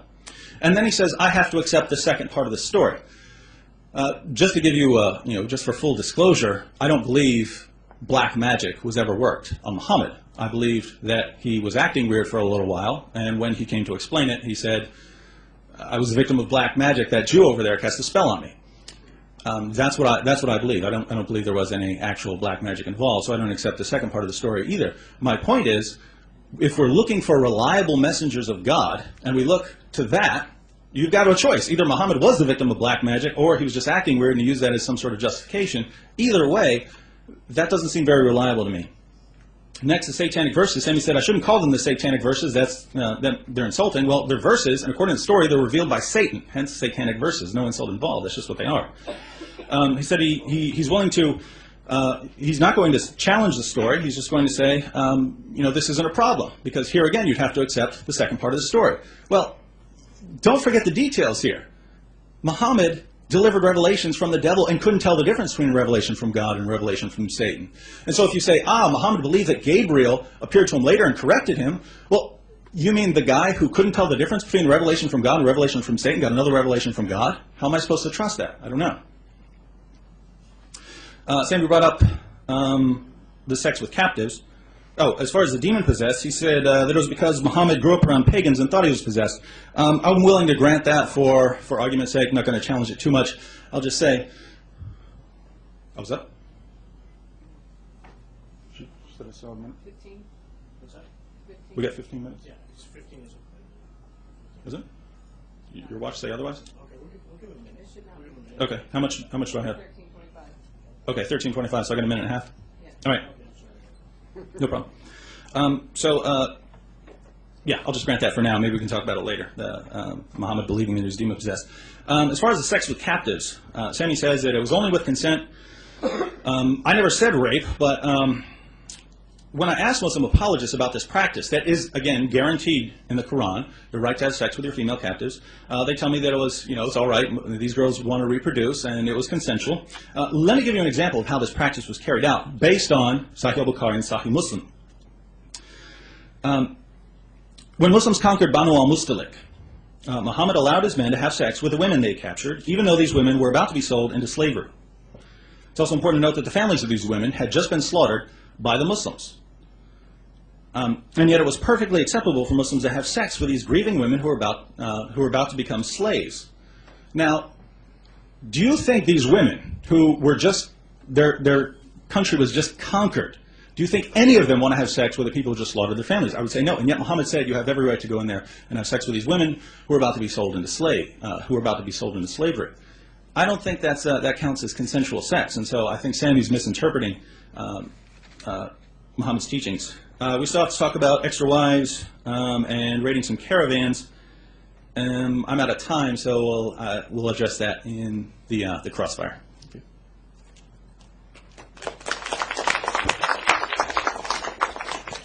Thank you, Mr. Wood. And again, I apologize. Apparently, I had a miscalculated sequence on the time. We'll talk. We'll talk after the show. At this point, we will have a rebuttal, 15-minute period from Mr. Sami Zaatari. 15 minutes is yours. Thank you, and assalamu alaikum. Okay, thank you. You can hear me good? Or? Okay, I was listening for 15 minutes, and if you play it back again, there was no rebuttal. I'll give you an example. Muhammad made a prophecy. It's fortune telling. He's first of all twisting two separate issues with each other. The Prophet Muhammad was not talking about prophecies. He was talking about fortune tellers. The people who you go into a box and pay them $5 to predict your future. These are two completely separate things. And if you read the hadith, it's simply talking about these fake fortune tabloid tellers you see in your newspapers for Gemini or whatever, Torahs like me. So it's talking about these people, not prophets and prophecies. Secondly, the Prophet Muhammad, when he said people will construct tall buildings, he was referring to his own people. Go look in Dubai and everywhere, they only had tents. They had nothing high. In fact, a structure like this isn't even considered high at all. You go look now, and they have the tallest buildings in the world. You can't simply ignore that. What about the Hajj? The Hajj prophecy was made in the Prophet's time. Sure, a few thousand people used to go, but now we have 2 million people going. So there's a big difference. So these are fulfilled prophecies. In fact, I forgot to bring another prophecy. Remember when I told you, when the pagans were coming to attack Medina, and the Prophet dug a trench around it? There was a Persian guy. He couldn't hit a rock. It was stuck. There was a rock and he was trying to dig on it. So he told the Prophet. The Prophet came to him, and he got the shovel, and he hit it. A light came out. He hit it again. Another light came out. And the Prophet told him, the first light means you're going to conquer the Persians. The second light, you're going to conquer the Syrians, the Byzantines. Now think about it. Some of the hypocrites amongst the Muslims said, this guy is saying we're going to conquer the Persians and the Romans, the Byzantines, the strongest people. And look at us now. We're trapped in Medina. We can't even go out. What a coincidence. Like in 20 years later, or 30, I'm not sure which date, the prophecy is fulfilled. So another one. We have prophecies being fulfilled during their lifetime, during our lifetime to see for ourselves. In fact, I'll give you another one right now. Recently in Holland, the police want to legalize public sex in parks. The Prophet Muhammad prophesied that one day humans will be like animals having sex with no shame in public. And this is going to happen within a few years. Another one for you to see. Unlike the Bible, we don't see any of it happening. Only it says wars will happen. That's not really a very good prophecy. I'm giving you specific prophecies, not vague ones, ones you can see for yourselves. So anyway, what else did he bring up? He brought up the issue of black magic. Now he's being inconsistent. First he said it was magic. Then when I show him the magic doesn't disprove anything, he says it's not magic, the prophet's just crazy. Which one is it? So when he gets refuted, he says Muhammad was just crazy, it wasn't magic. So that's inconsistency right there. As for the satanic verses, again, they're not called satanic verses. Even if Satan revealed or gave it to him, the Bible has sex. Should I call it a book of sex? I call it the Bible. Let's call things by their names. In fact, I repeat, the satanic verses were meant as an insulting way, not a way to describe what happened. Another point he brought up, which is so inconsistent. He said the Prophet Muhammad came to Medina as a peacemaker, but he brought war with the pagans. When the Jews signed the contract, they very well knew that the Prophet had problems with the pagans. They could have said, no, we don't want you here. But they signed it. And they even said, we won't help the Quraysh. So they knew the problems. On top of that, the Jewish tribes had many problems themselves. But the Prophet still said, I'd help you. So either way, that's a very weak response. It doesn't make sense because the Jews knew what they were signing into. They knew there were problems with Mecca. So if they didn't like it, they wouldn't have done it in the first place. And secondly, the Jews and the pagans actually didn't have problems with each other. The Jews were always going to the pagans trying to fight with the Muslims, like Ka'b al-Ashraf, like the Bani Qurayza. And it's good, he concedes the fact on Ka'b, which he brought up in another debate. I'm glad we refuted that point. And then he tries to appeal to your emotions. Oh, Abu Affaq was 100 years old. So what? Your Bible says old people will go to hell if they don't accept Jesus. A few years ago, a Palestinian man named Sheikh Ahmed Yassin, he was killed with a rocket on his wheelchair in Palestine. And they said he was planning all these terrorism attacks. He couldn't even talk. Did anyone speak out against that? And I'm not trying to justify the man, I'm trying to use consistency. I didn't see any of you protesting about it. And you say what? Israel is the chosen people, and they killed a man in a wheelchair. So either way, his age means nothing at all. You insult God, it doesn't matter if you're 500 years old or 1,000 years old or 50 years old. You're going to get killed for it, and says your Bible. In fact, the Quran doesn't even say kill people for blasphemy. It doesn't say that. Your Bible does. And these men who were killed were not killed for simply speaking out. You can go read the biography by Muhammad Hayqan, and you'll see that these people instigated violence. They didn't just trade back and forth poems. In fact, he refuted himself. He said the Jews and the Muslims always used to write poems against each other, which is true. Then why weren't all those Jewish poets, which were in the hundreds, why weren't they all killed? That doesn't make sense. And then he's being inconsistent again. He says, when I bring up miracles of the Prophet, these came 200 years later. Wrong. You can find all of these in Ibn Ishaq's book, which you also called in your last book, in your last debate, the earliest source. I quoted you from Ibn Kathir about the eye, which he got from Ibn Ishaq.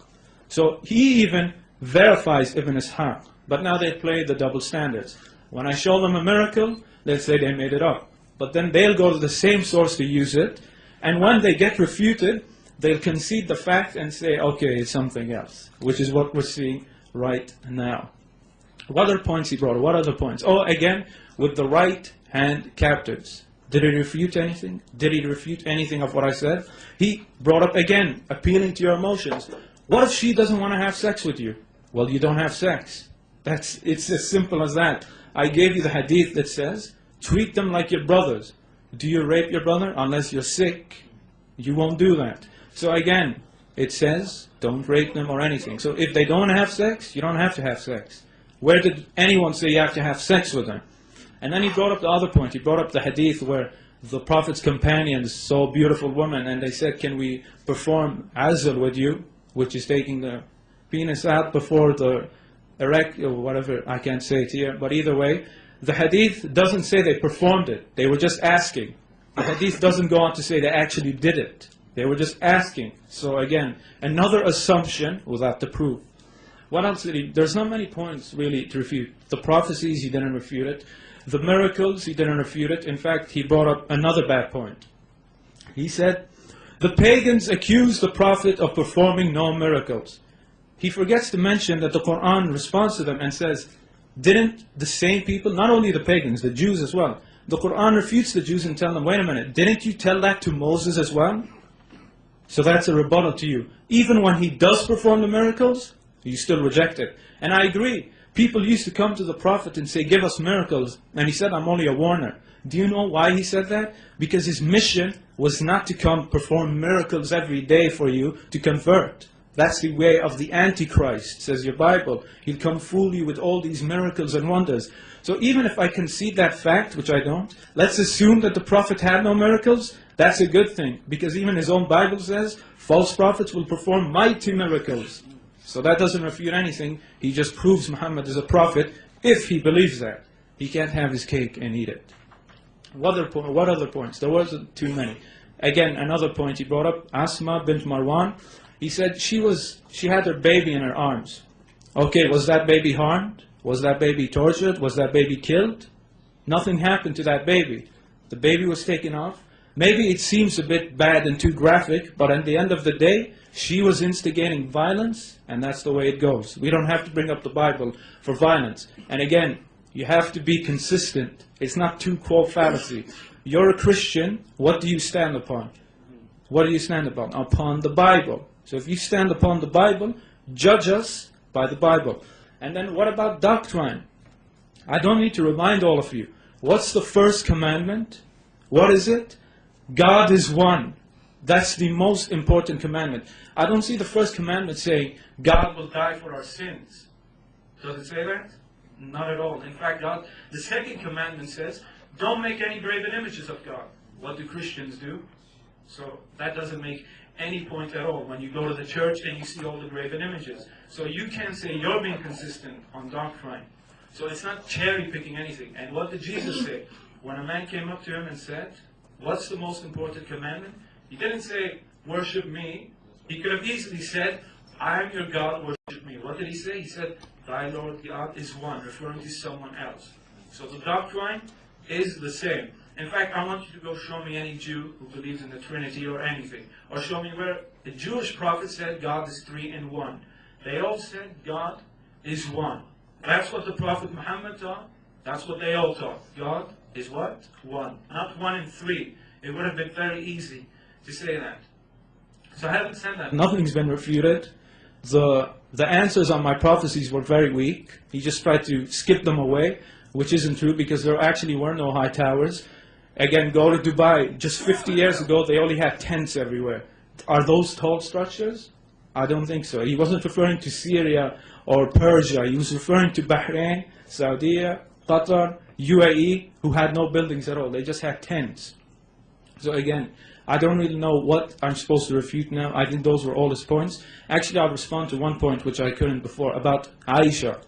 You remember he brought up Aisha. Again, in the Bible, I want you to show me where the age of marriage is. It's not there.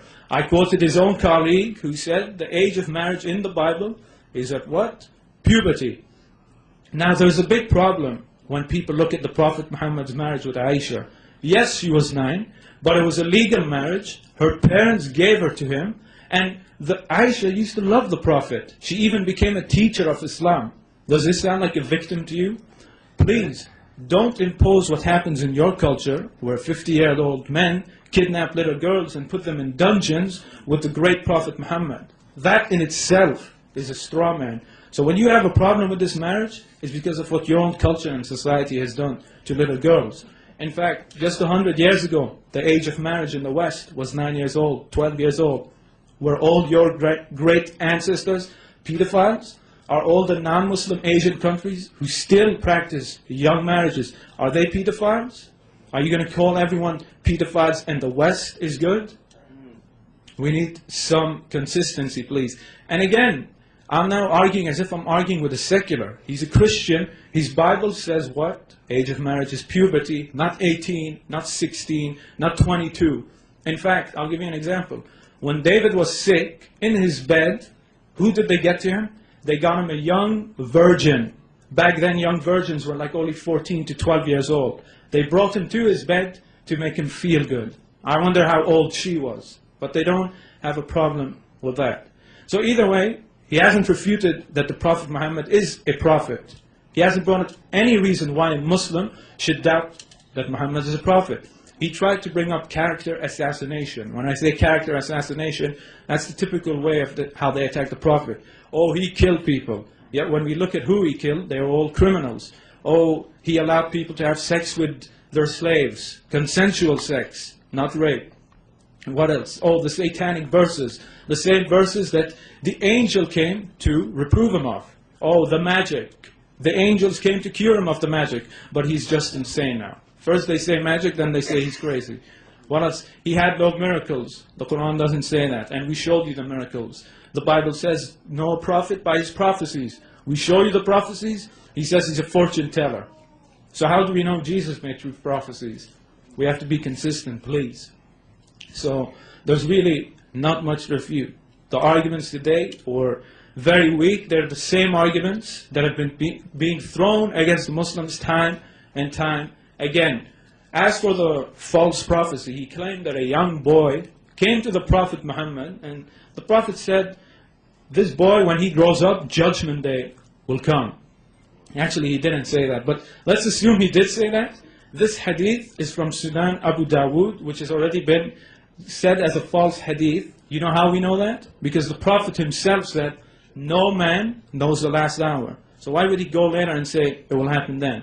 Secondly, I've already responded to this hadith in my website, but I don't have it with me. But if I was able to show it to you, the Prophet Muhammad was not saying that when this kid grows up, he's going to see Judgment Day. What he meant was, when this kid grows up, Judgment Day is coming closer. When my kid grows up, Judgment Day is going to be coming closer, etc., etc. It's in that context, not the specific time frame. And now he might say, well, that's a contradiction. I'll say, no, it's not a contradiction. You have to take the hadiths in context with the Quran. He said, no man knows the final hour. So when he says, when this child grows up, what you have to put it in the proper context, which is when every day that goes by, Judgment Day comes closer. And the last point, the prophecy about Dubai and Saudi Arabia, all the tall buildings, that's a minor sign for Judgment Day. It doesn't mean it's coming tomorrow, but it's a sign that it's coming, and my time is up.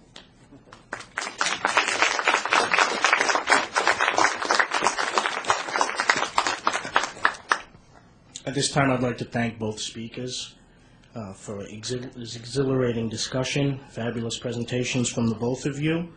At this moment in the debate, we will go to the crossfire section. This is where both candidates will crossfire each other for 3 minutes each, and we'll do that for 5 rounds. And I believe, Mr. Wood, you will be setting off the crossfire. Thank you.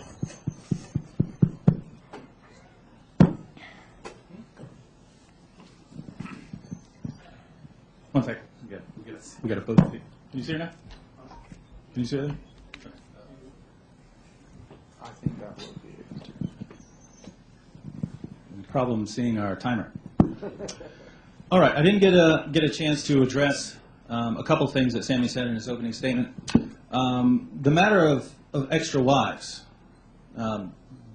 Just to clarify, I didn't criticize Muhammad at all for polygamy, because Sami says, well, look at the prophets in the Bible, they married lots of women. Right, I didn't criticize him for that.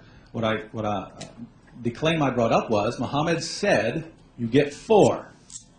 He went to his followers and said, you get 4. And they said, but I get more.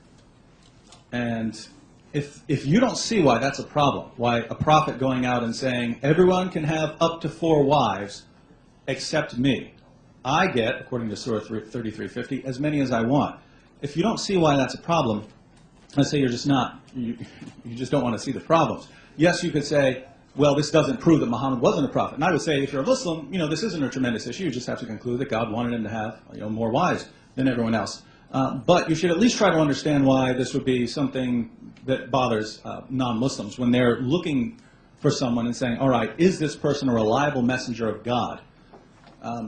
This is a concern if we see an inconsistency, different moral standards applied to different people. Sami said that Muhammad married these women from enemy's tribes, and this was to make peace with the enemy tribes. No, in lots of these situations, the enemy tribes had been conquered. They'd been attacked and conquered by the Muslims, and then Muhammad would go in there, and we'd hear about the most beautiful woman, and this would be taken to Muhammad. And just to give you an example, we arrived at Khaybar, and when Allah helped his apostle to open the fort, the beauty of Safiya, whose husband had been killed while she was a bride, was mentioned to Allah's apostle. The prophet selected her for himself. So Muhammad hears about the beauty of this woman and says, all right, she's mine. Now, Sami says, well, this was to make peace with these other people. And it certainly doesn't look like that. It looks like Muhammad, and it specifically says, heard about her beauty and said, she's mine. Now, cultures, for all of history, have gone in, and once they conquer all the men, they take the women for themselves. It doesn't look like Muhammad is doing anything other than that. It doesn't look like Muhammad is saying, she's real beautiful, but I need to form some peaceful relations with these people. And think about it. His answer could really be used of anyone. I'm married. My wife is half Filipino and half white. Suppose she were my 10th wife, and I wanted to justify it. I say, I did it because I want to establish relations with Filipinos and white people, and that's why I did it. You could say that about any marriage. And so I'm not sure that this answer is entirely satisfying. Thank you, Mr. Wood. Okay, if you can hear me, good, or too loud. He actually brought a good point, which actually can backfire against him. Notice I said when Muslims, or when the Prophet marries into a family, they become one in alliance. Say the Prophet Muhammad conquered the people, they became under his control. When he marries Safiya, that means that the slaves become the family and they become free. So that can be turned against you. That now these people under his control are part of his family, so they're all one together. So even if I want to assume you're right, it still backfires against you. So again, there's no conveniency. In fact, let's look at what Safiya said about the Prophet. Here is from the wives of the Prophet. This is what happened. Safiya moved to the house of the Prophet.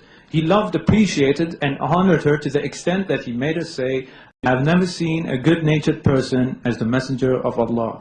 So people often try to use Safiya as the victim, yet he was so kind to her, she loved him, and that's it. So he never abused anyone. What other points did he make? I forgot what other points. So, oh yeah, about the conveniency, I responded to that. I told you the Prophet had to perform prayers we don't have to do. He had to perform fasts we don't have to do. The Prophet, in the beginning, in the first 13 years, if you know, the pagans put a boycott on the Muslims. They completely boycotted them. Don't give them food, don't sell them anything. The Muslims were going so hungry. Whatever food they used to have left, the Prophet used to give it to them. He used to even leave the least for himself. How convenient does that sound? That even while he's starving, he's giving it to other people instead to eat in his place. He suffered more than any of the Muslims did. Through the oppression, people used to chase him with stones until his feet was bleeding. Does that sound convenient to you? Even when he went to Medina, the Jews, he was the #1 target. How does that sound convenient to you? If it was convenience, he would make all the responsibility to someone else, not on himself, but he puts all the burden on himself. He puts the pinpoint target on himself. How's that conveniency? He went through the most hardship out of anyone. He was rejected and kicked out by his own people. His own people conspired to kill him. Does that sound convenient to you? In fact, this brings a good point. The pagans came to the Prophet Muhammad and they told him, if you accept our gods, we'll make you a king. We'll give you all the money you want. If it was about conveniency, why didn't he just say yes? Why did he say no and go through all the hardship? So that right there just refutes you. If someone came up to me today and said, I'll give you all the castles, kings, and gold money, and I say no and go through hardship, and I get success later, is that conveniency or hard work? See, they always try to twist it. If someone gets success or good results, it's convenient, and my time is up. All right, Sami, I'm not sure you entirely understand my position. My view of Muhammad is that you could look at many, many things in Muhammad's life and conclude that he was a very moral person. Before Muhammad ever began receiving revelations, he was very well respected and so on. He was known as Al-Amin. So I'm not saying Muhammad is intentionally coming up with all kinds of revelations to justify his behavior. He's not sitting down there, now what can I come up with for myself next?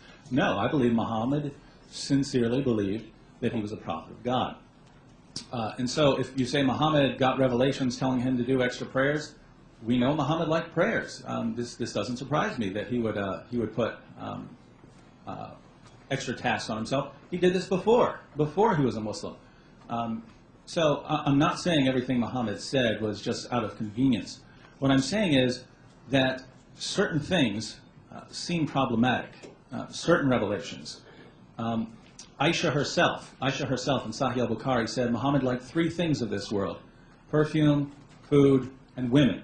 She said he got perfume and women, but not much food. So this is Aisha herself saying Muhammad liked women, and so I'm not criticizing him for that. I like women. So what I'm saying, all I'm saying is that we know Aisha said Muhammad liked women. The text we have, al-Bukhari and so on, say Muhammad went in, they conquered these people, he heard that a woman was exceptionally beautiful. You look at all this and say, no, Muhammad was just concerned for Islam, he was just concerned about bringing peace to the people, and that's not what I see. That's not what I see in these sources.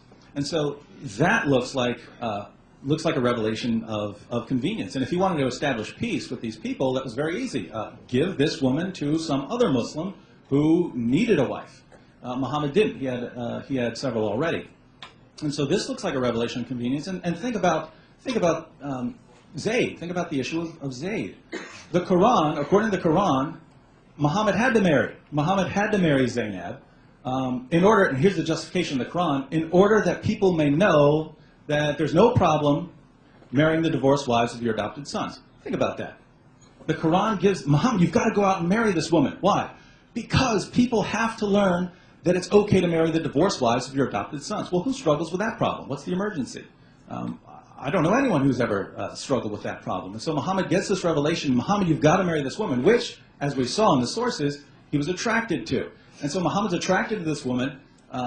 She's one of the most beautiful women around. Muhammad wants to marry her, and then he gets a revelation saying, you've got to do it, but Muhammad, it's really for the people so that they can know that it's okay to marry the divorced wives of their adopted sons. I do want to move on to other topics, so I don't want to keep talking about the wives and the women and so on.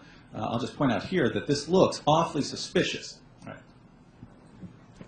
Okay, just because it looks suspicious or you think it's suspicious doesn't mean there's something bad. Again, that's your assumption that because he is a false prophet, you see everything he does is supposedly to convene himself or conveniency.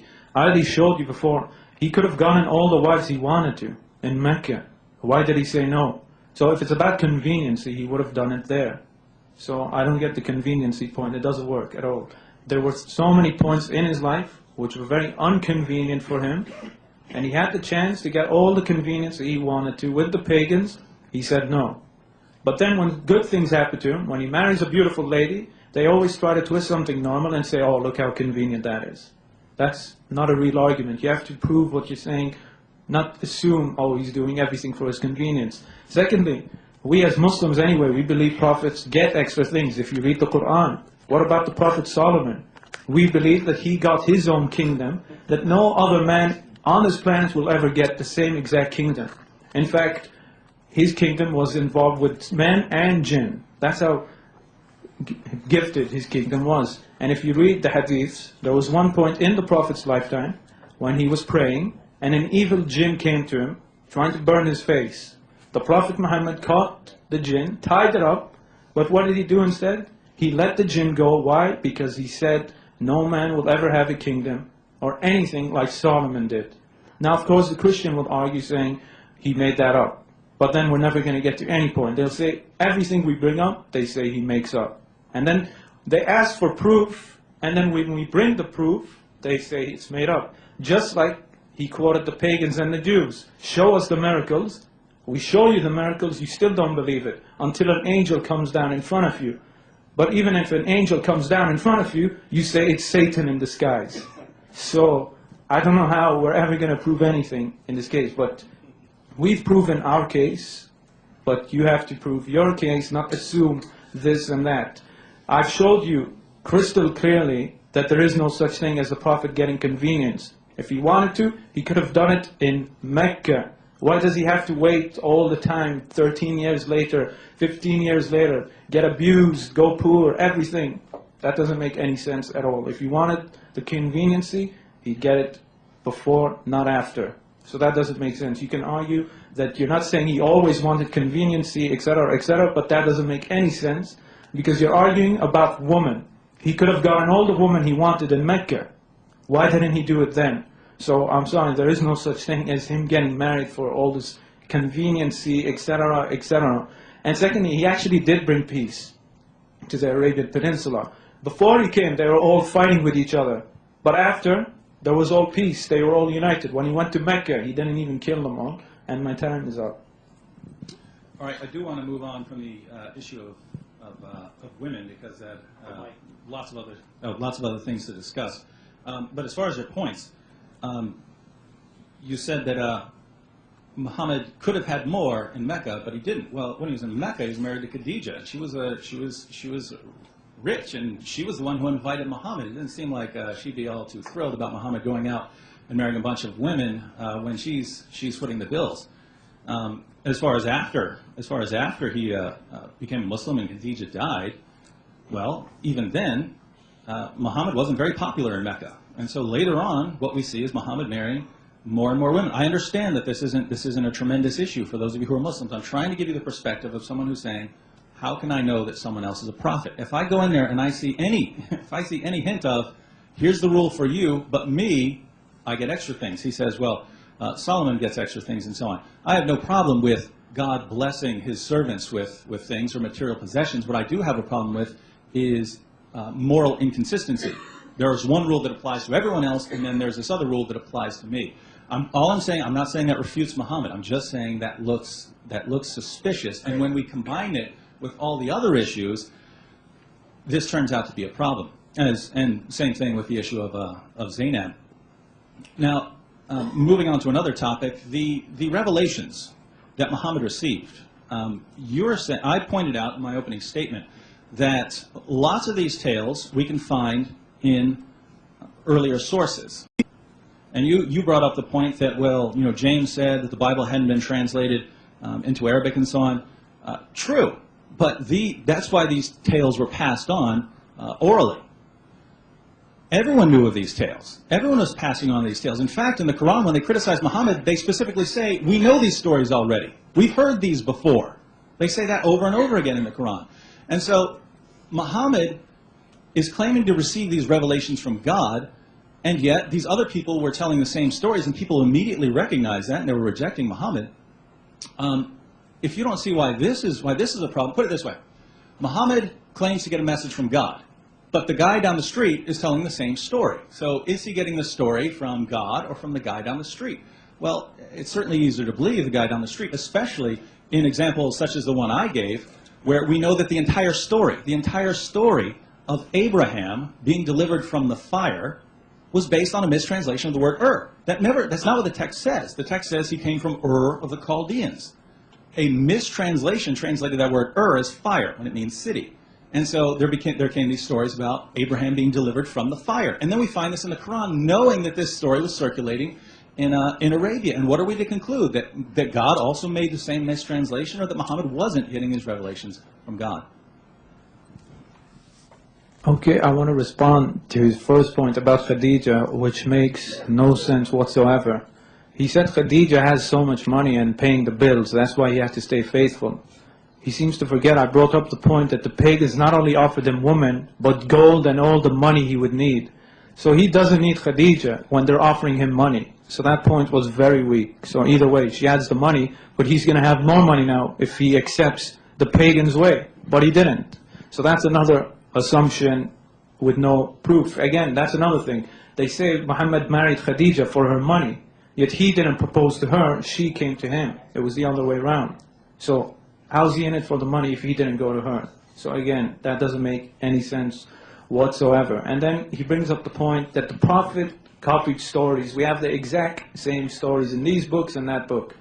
You have to prove that he actually got these stories from them, not assume. Secondly, just because people were saying, we heard these stories before, does that mean it's false? Pagans said the same thing to Christians. I can go get you a quote from in the Catholic Encyclopedia. The pagans used to tell the Christians, we have all of these things already. So what are you telling us?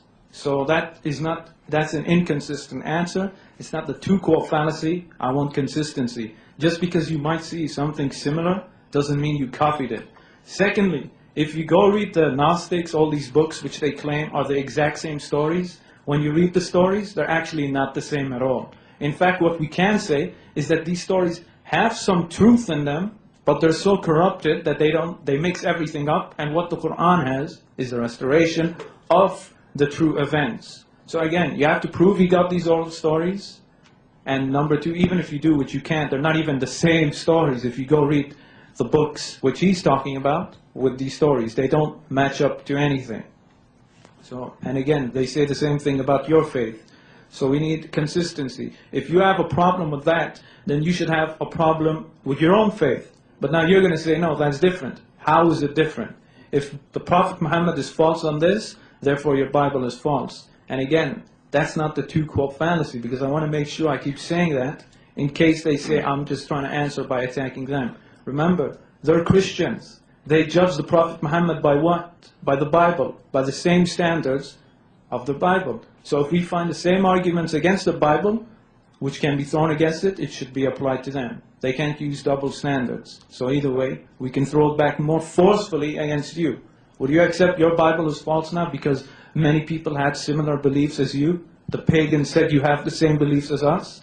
You're going to say no. and I'm going to say no to your argument, so therefore we're at a stalemate, and you don't disprove anything, while my prophecies, miracles, and doctrine still stand.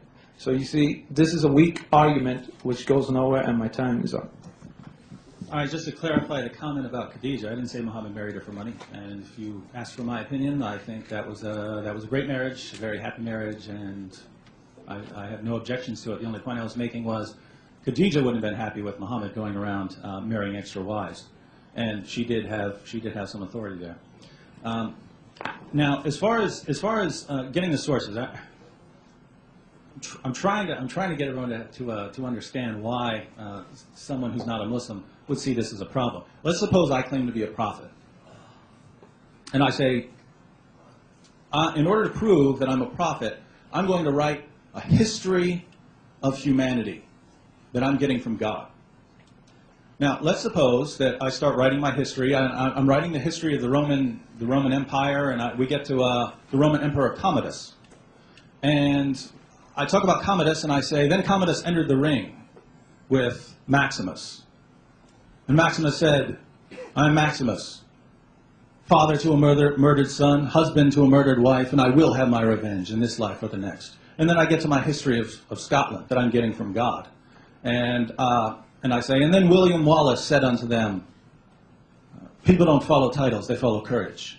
I'm going to pick a fight.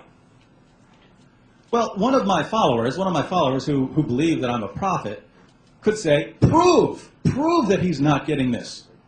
Prove that he's not getting this from God. And someone who's not one of my followers would say, wait a minute, he got that from the movie Gladiator, and he got the other one from the movie Braveheart.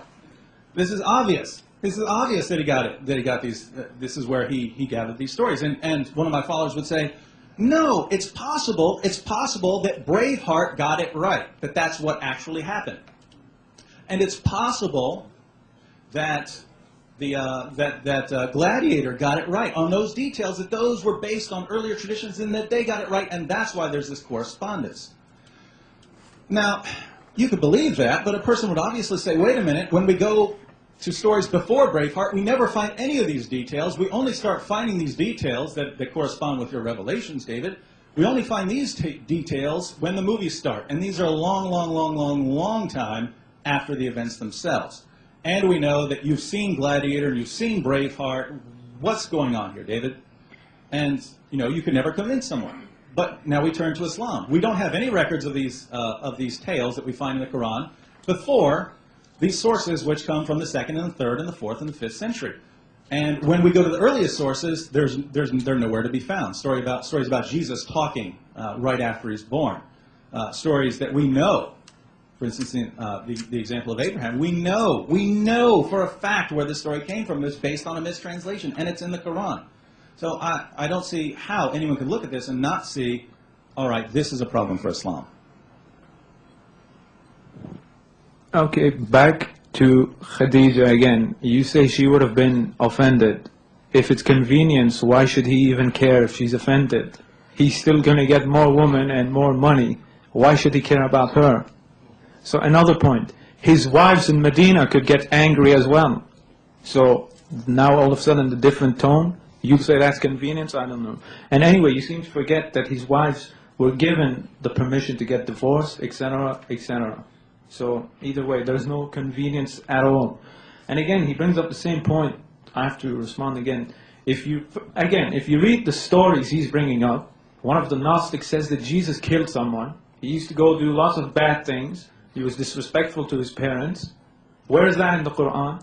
If they said these exact same oral traditions, then why is half of it, not half of it, 99% of it missing?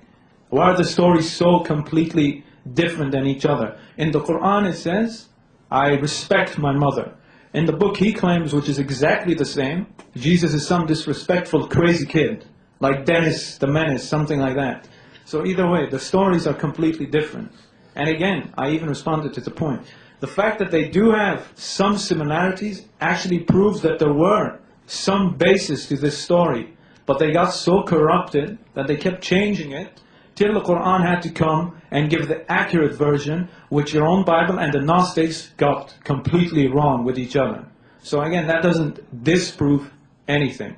So I don't know what exactly I have to respond to, because you're bringing up the same point which doesn't disprove anything. And again, I told you all, we can do the same thing with the Bible. We can say we know where they got these stories from the ancient Egyptians, from the Greeks. Like when a Christian says God is half man, or he's divine in flesh, dual personalities, divine man. Pagans already had that way before Jesus ever appeared. So we need to have some strong, consistent arguments, not arguments that can backfire each time we use them. I want you to throw me an argument that I can't throw back at you. And the reason why I keep throwing back at them is because I'm not debating an atheist. I'm debating a person who has a foundation and a criteria. If he's not judging me by his own criteria, he's being inconsistent. And as James White says, inconsistency is a sign of a failed argument. So I want some consistency. So bring an argument that doesn't fall apart upon itself. Something that I can't throw back at you. So there's really nothing else. You want to keep bringing up the stories are similar. Maybe they are a bit similar, but are they the same? If they were orally translating the same exact stories, then why is half of it missing in the Quran? And you say there was a mistranslation. Couldn't they easily correct the translation once in a while? How did a mistranslation continue? And my time is up. All right. You appealed to the Gnostic texts, and you said, well, if Muhammad is drawing on all these other sources, why doesn't he have all of them? Well, I mean, if you were going to put all of the Gnostic Gospels and all these other sources together, your Quran would be bigger than the Encyclopedia Britannica. Think about that response. I'm saying, look, here's a story in the Quran. Let's say it's a story about Jesus giving life to clay birds, or various details about the life of Mary. People who just read the Bible will notice these aren't in the Bible. And so, hey, this is new. This looks new in the Quran. And then we trace these things back and we say, all right, where does this come from? And you find out it doesn't come from anything historical. It comes from sources from the 2nd, 3rd, 4th, 5th century.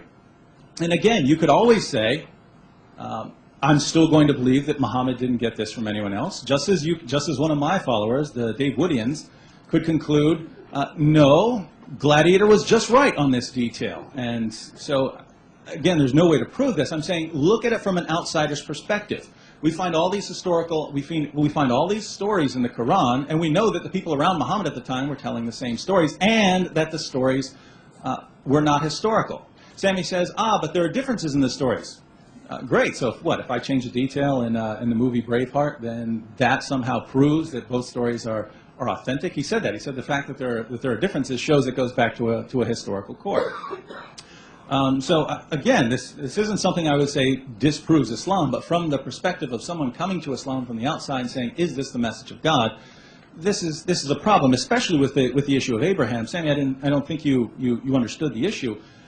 This went into the Targum, which was the Aramaic translation of the Old Testament.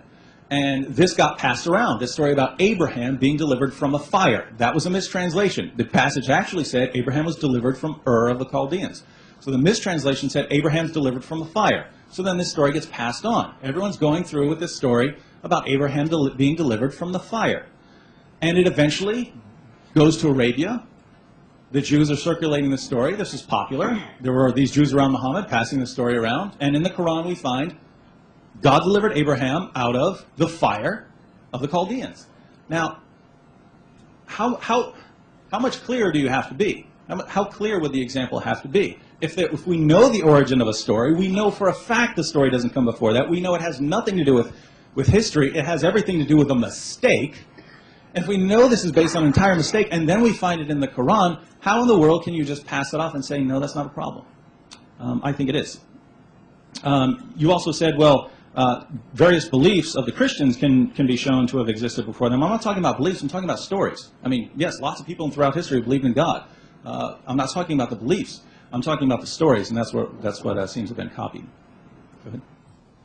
Okay, David actually answers his own question at the end. He said, yeah, the same beliefs existed, but not the same text. But what did he earlier say? He said, yeah, the Gnostics are a bit different than the Quran because the Prophet changed them. Exactly, your beliefs, you just changed the name from Zeus or something to Jesus. So the same thing can be thrown back at you.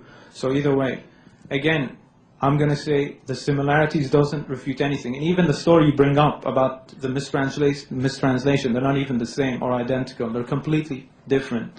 And again, you have to show us where the Prophet went and got these same oral stories from the other people, etc., etc. All we have now is assumptions. He's saying they're the same stories. Go read the books he's talking about. You see they're not the same. And I didn't say bring all the Gnostics. We're only talking about the infancy Gnostic. If you go read that book, it's completely different. And now David's being inconsistent. He first said the Prophet is sincere. If the Prophet was sincere, why would he change stories? If someone's sincere, they don't change the story. They pass it along as it is. So why didn't he pass the story on as it is in the Gnostics? Why would he change it if he's sincere and if he believed he was a prophet? He would have kept the stories identical because he believes they were 100% true. He wouldn't have to change it. So the fact that there is a change shows that the Gnostics and the Bible, the one we have today, got all the stories completely wrong. They only have fragments of it mixed with the corruption, and the Quran is here that talks about what is the truth. So it's not a bad thing for Muslims to see some of these similar stories in the past. They just prove to us that there is a basis to these stories, but the other books completely twisted them around until they don't know where the truth is. And again, if he's going to change them, that means he's not sincere. If he believed he was a true prophet, he would have simply kept the stories the same. But anyway, none of this disproves anything, by the way. This is now a completely different topic. This has nothing to do with disproving if he's a prophet. When we debate if Muhammad is a prophet, we look at his character, what he did, how he lived, etc. We've now been debating for, 25 minutes about issues of origin, which is a completely different debate. It doesn't refute the prophecies, it doesn't refute the miracles, and it doesn't refute the consistent doctrine with the other prophets. So nothing of what I said has been refuted. The prophecies haven't been unfulfilled, they've been fulfilled. And according to the Bible, that's a true prophet, according to your standard. So I want to see something main with what I brought up, related to what I'm saying, refuted. Because we could talk about this topic of origin for all day long, and I can keep throwing it back against your Bible.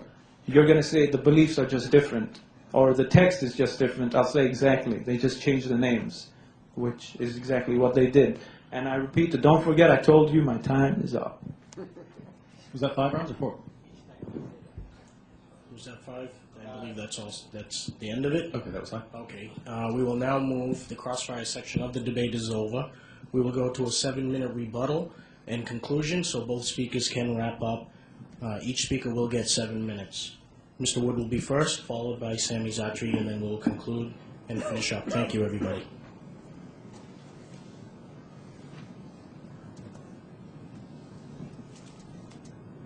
All right, tonight Sami has argued that Muhammad was a prophet of God. And he seems to assume that it's the job of the negative position to prove the negative. For instance, I would have to prove that Muhammad was not a prophet. Until then, we should assume that he was, based on some references saying Muhammad built large buildings. I mean, Muhammad predicted that people would be competing to build large buildings. I'm not sure that qualifies as proof that Muhammad was a prophet, and yet Sami still seems to think that that would be my job, to prove conclusively that Muhammad was not a prophet. That's not how it works. You're making thousands of people throughout history have claimed to be prophets. We have to be very careful about who we listen to. If we're not careful, we're going to end up with some bad information about God. We're going to end up not worshiping God in spirit and in truth. And so we have to be critical, especially when we see Muhammad coming along and having differences with previous revelations and so on. So we have to be careful here, and we ask, all right, how can we know that Muhammad is a prophet? And we saw all kinds of problems. First, there are historical problems. Muhammad said that Jesus wasn't killed and wasn't crucified, for instance. History shows that Jesus was killed and was crucified. Muhammad tells us stories that are remarkably similar to stories that we find in known forgeries and other historically inaccurate accounts. Sami says we have to prove that Muhammad got these. Look, if the only source of these stories is these forgeries, and we know that these were circling in Medina and so on among the Jews, and Muhammad tells these stories, which we know cannot be historical, That's a problem. That's a historical problem. You could say, well, you know, it doesn't conclusively disprove Islam. I'm not saying it does. I'm saying it's a problem. Especially when we consider the examples like the account of Abraham being delivered from the fire, which again was based on a mistranslation of the word And I would say that the entire Muslim apologetic approach to history has some problems, but no time for that now. Second, there are philosophical problems. Tonight, I think we've seen a good degree of circular reasoning in a lot of the arguments used. It seems that, again, we assume that Muhammad is a prophet from the beginning, and then when we go and evaluate all the arguments, we evaluate it based on that assumption. For instance, when we consider Muslim doctrine, he appealed to doctrine. He said, but Muhammad was consistent with the first commandment and with the second commandment. Great, but the original claim you made was that Muhammad was consistent with all the former revelations, all the former messengers. And no, he's not. And you can only say that by looking at the Bible through your Muslim glasses and throwing out everything that agrees with you. And then, of course, everything's going to match up once you've thrown out everything that doesn't agree with you. So that's circular. And we've seen the repeated use of the tu quoque fallacy. I want to point something out. In what context did I bring up these moral issues, for instance, about Aisha or about the sex with female captives and so on? I brought it up as a response to a Muslim argument. The Muslim argument goes like this. Look at the life of Muhammad. And Sami just said it a moment ago. We look at Muhammad's character. This is an appeal to people's moral sense, saying, if you just look at this man, you can see he's so wonderful, he must be a prophet. The only point I was making by those issues, if you want to say that this was a different culture, different rules back then, fine. I'll grant that for now. All I'm saying is that particular argument fails because you're appealing to people's moral sense and people don't think these things are right anymore. So the only point of that was saying that argument fails, just like the argument from literary excellence fails. I never got a response to that. And the scientific argument fails. So the main arguments for Islam all fail. And the other arguments we've seen, he brought up the predictions of the future. Think about what Muhammad said again. His followers said to him, these people are predicting the future and they're getting it right. Is this evidence? Muhammad said, no, this is no evidence at all. They could have gotten that from a jinn. And Sami says, well, those were foretellers, those were fortune tellers, not prophets. They were still predicting the future and we're getting it right. And Muhammad says, this is no evidence, you could get it from a jinn. So even if Muhammad had predicted the future, according to Islam, according to Muhammad, that would not be evidence at all. And yet Sami says it is evidence going against his prophet. Third, there are spiritual problems. Muhammad's first impression of his revelations was that he was demon-possessed. His experience in the cave caused him to become depressed.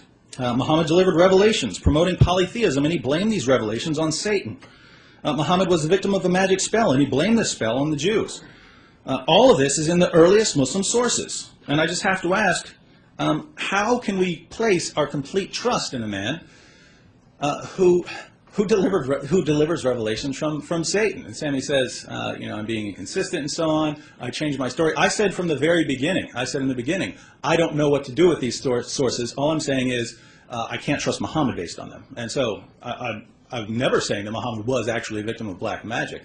So I'm not being inconsistent at all. But if we're looking at Muhammad and saying, is he reliable, these are certainly problems.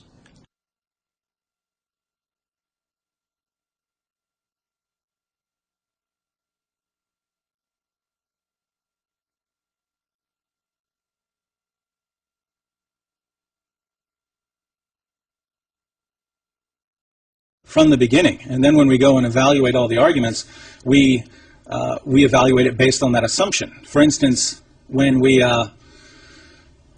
consider Muslim doctrine, he appealed to doctrine. He said, but Muhammad was consistent with the first commandment and with the second commandment. Great, but the original claim you made was that Muhammad was consistent with all the former revelations, all the former messengers.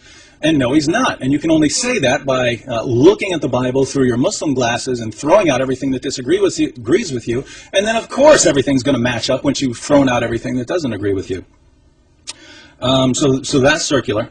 And we've seen the repeated use of the tu quoque fallacy. I want to point something out. In what context did I bring up these moral issues, for instance, about Aisha or about the sex with female captives and so on. I brought it up as a response to a Muslim argument. The Muslim argument goes like this. Look at the life of Muhammad. And Sami just said it a moment ago. We look at Muhammad's character. This is an appeal to people's moral sense, saying, if you just look at this man, you can see he's so wonderful, he must be a prophet. The only point I was making by those issues, if you want to say that this was a different culture, different rules back then, fine. I'll grant that for now. All I'm saying is that particular argument fails because you're appealing to people's moral sense and people don't think these things are right anymore. So the only point of that was saying that argument fails, just like the argument from literary excellence fails. Never got a response to that. And the scientific argument fails. So the main arguments for Islam all fail. And the other arguments we've seen, he brought up the predictions of the future. Think about what Muhammad said again. His followers said to him, these people are predicting the future and they're getting it right. Is this evidence? Muhammad said, no, this is no evidence at all. They could have gotten that from a jinn. And Sami says, well, those were foretellers, those were fortune tellers, not prophets. They were still predicting the future and were getting it right. And Muhammad says, this is no evidence, you could get it from a jinn. So even if Muhammad had predicted the future, according to Islam, according to Muhammad, that would not be evidence at all. And yet Sami says it is evidence going against his prophet. Third, there are spiritual problems. Muhammad's first impression of his revelations was that he was demon-possessed. His experience in the cave caused him to become depressed. Muhammad delivered revelations promoting polytheism, and he blamed these revelations on Satan. Muhammad was the victim of a magic spell, and he blamed the spell on the Jews. All of this is in the earliest Muslim sources. And I just have to ask, how can we place our complete trust in a man who delivers revelations from Satan? And Sami says, I'm being inconsistent and so on. I changed my story. I said from the very beginning, I don't know what to do with these sources. All I'm saying is I can't trust Muhammad based on them. And so I'm never saying that Muhammad was actually a victim of black magic. So I'm not being inconsistent at all. But if we're looking at Muhammad and saying, is he reliable, these are certainly problems. So we've seen all these problems, and also we could say moral problems, moral consistency problems, and the issues I've raised. I didn't raise them as a critique of Islam. I raised them as a response to a particular argument, the argument for moral excellence. And by the way, I would reject that argument if a Christian came up and said, you know how we know that Christianity is true? Look at the various rulings in the Old Testament. I would say that's not going to work with anyone. Get rid of that. You better come up with a better reason for that, why people should believe. And so this is the context. I'm being completely consistent in how I apply my principles. And what evidence have we seen to outweigh all these problems? Scientific insights, that's the standard argument. But we've seen there are multiple problems with this. And if we're going to make scientific accuracy the criterion of truth, then that doesn't go well for Muhammad. And so we have the fulfilled prophecies, according to Sami, which again I thought were remarkably weak, but even so, Muhammad said they're not evidence. We have the doctrinal consistency, which again was circular. And so what evidence have we seen for Islam? Claiming that someone is a prophet or God's last and greatest prophet is a very serious claim. And saying, well, he said that there were going to be buildings, what in the world?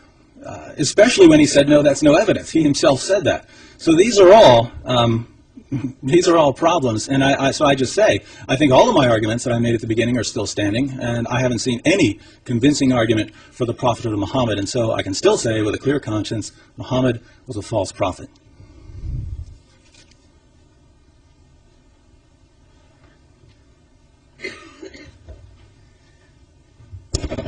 By the way, I forgot to respond to this point he brought up. He keeps bringing up the hadith of the fortune tellers.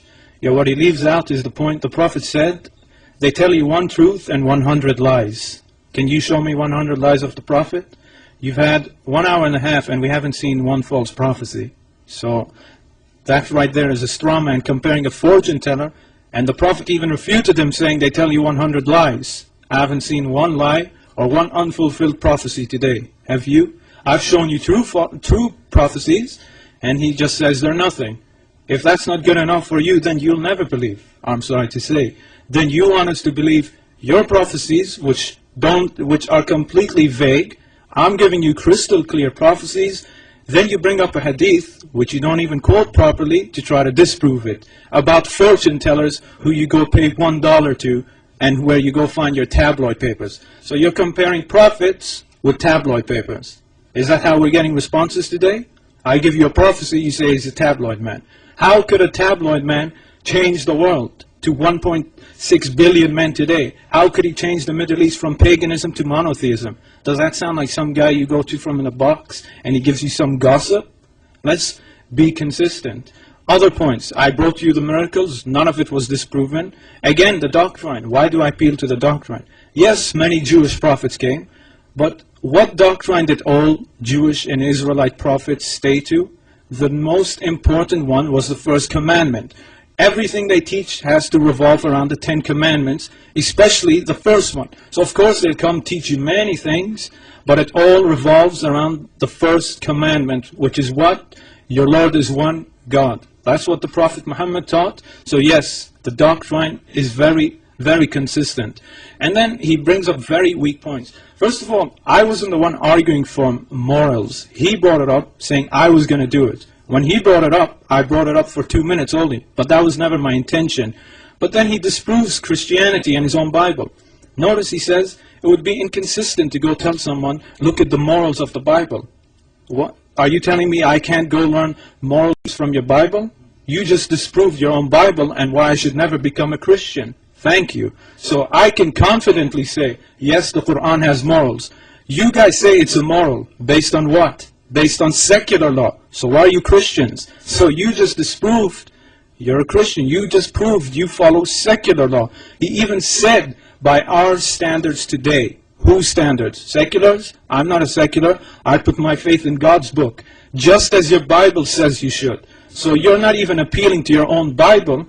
You want me to believe Muhammad is false and accept Jesus as the Christ, yet I can't take morals from your book. How does that work?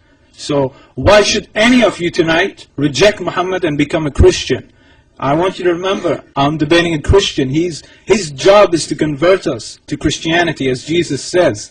And if we don't convert, Jesus says, wipe the dust off your feet, for their fate is worse than Sodom and Gomorrah. So anyway, he should be converting us. But he says we can't take morals from his Bible, something I agree with, but at least he said it now. So that proves us Muslims, when we say Islam is a better example than your faith, it proves we're not liars, since he confirmed it. So we saw the character assassinations of the Prophet. Each one failed. The Prophet never unjustly murdered anyone. Each one crumbled upon itself. He tried to say the Prophet married out of convenience. It doesn't make any sense. In Mecca, he could have been richer than anyone. He could have had 300 wives like David, but he didn't. So there is no convenience at all. Then he brought up the satanic verses, the black magic. Go watch this debate again. At the start of the debate, he said magic. Then he changed his mind and said, no, it's not magic. He's just crazy or something. He has mental problems. After I showed him, the angels came to cure him. So that's the way Christians like to work. They like to show you bad things, but then when you show angels coming to help him, they change their stance and say, I didn't mean magic, although he said magic. And so either way, nothing has been refuted. There is no reason why any of you should reject the Prophet Muhammad based on your Bible. If you're a secular, we can debate another day. And I'll show you why Islamic law is better than secular law.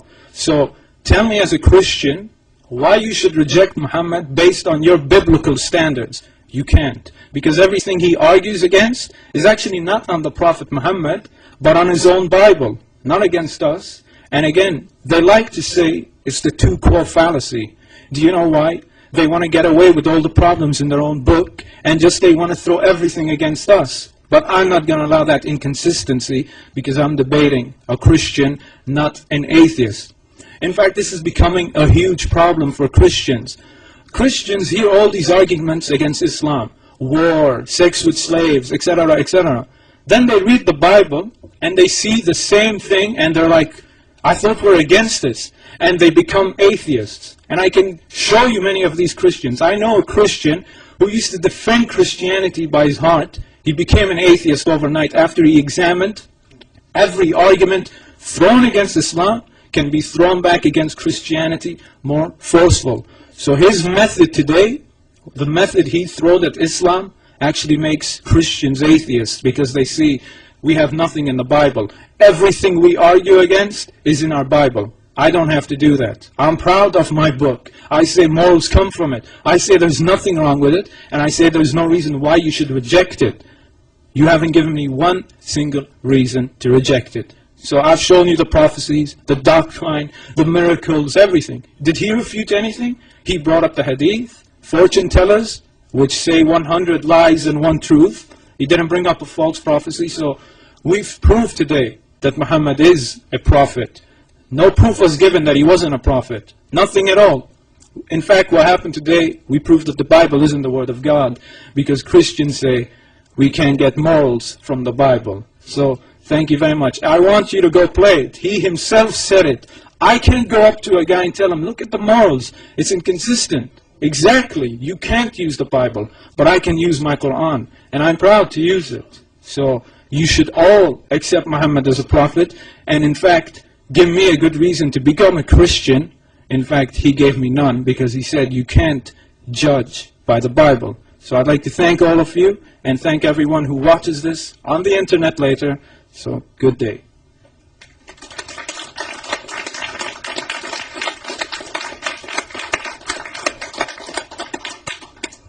We've now come to the conclusion.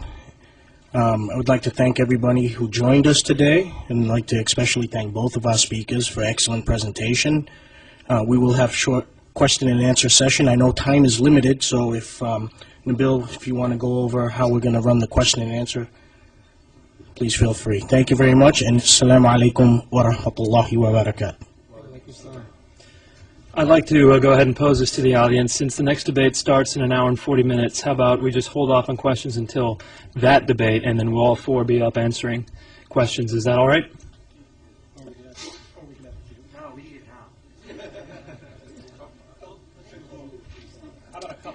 All right, we will answer questions until 5:30, so we'll have an hour and a half for dinner. So we will take a question if anyone wants to come up. And the question should be brief. The answers will take, since we don't have too much time, 1 minute from each side. You're going to moderate the Q&A? I'll moderate the Q&A. All right, I want to first thank Sami Zaatari. I mean, for a 20-year-old kid, I think he did a fantastic job, and you have a lot of potential, no question about it. But now, on this topic about is Muhammad a prophet, I need some clarification here. I believe Islamic Center of Peoria gave you guys a debater, as well as others, to debate this topic. But last night we saw the Christian apologists run away from that guy. And tonight... Is there a question? Yeah, this is for... you know, be patient. We don't have time. We have 10 minutes and we have 10 people behind you. Tonight we're seeing David Wood debate a kid, a high school or a college kid. So my question for you is, can you see from a Muslim perspective how silly you look doing this?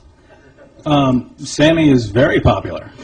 He hasn't done a public debate. David, I would ask you to refrain from answering that question. It wasn't a question, and now acts like that are going to exclude you from question and answer sessions in the future. I do want to say one thing. Nadir, I will debate on the Prophet of Muhammad. I'll debate anyone on the planet you can get. So, I'm open. And I would also like to respond that David is also a college student, so no, you're not responding. Next question, please. According to the teachings of Islam and the principles of Islam, we Muslims, we believe that there's only one God, and we believe in Jesus, and we believe in the Torah, the Zabur, the Injil, and we believe in Furqan, the Quran, as the same message. So, according to the book of St. Luke, chapter 24, verse 25, Jesus himself speaking, "O fools, and slow of heart, to believe all that the prophets have spoken." It says all that the prophets have spoken. And then the Quran comes right back and says, our same God says, "Make no distinctions between my messengers," meaning prophets. Now, Mr. David Wood, please explain how Jesus, what he says and what the Quran says is an opposite. Well, you just said that you believe in the Torah and the Injil. I'd say where? Which Torah, which Injil? You have no clue what you're talking about with the Torah and the Injil, because they don't, according to the standard claims by Muslims, they don't exist anymore.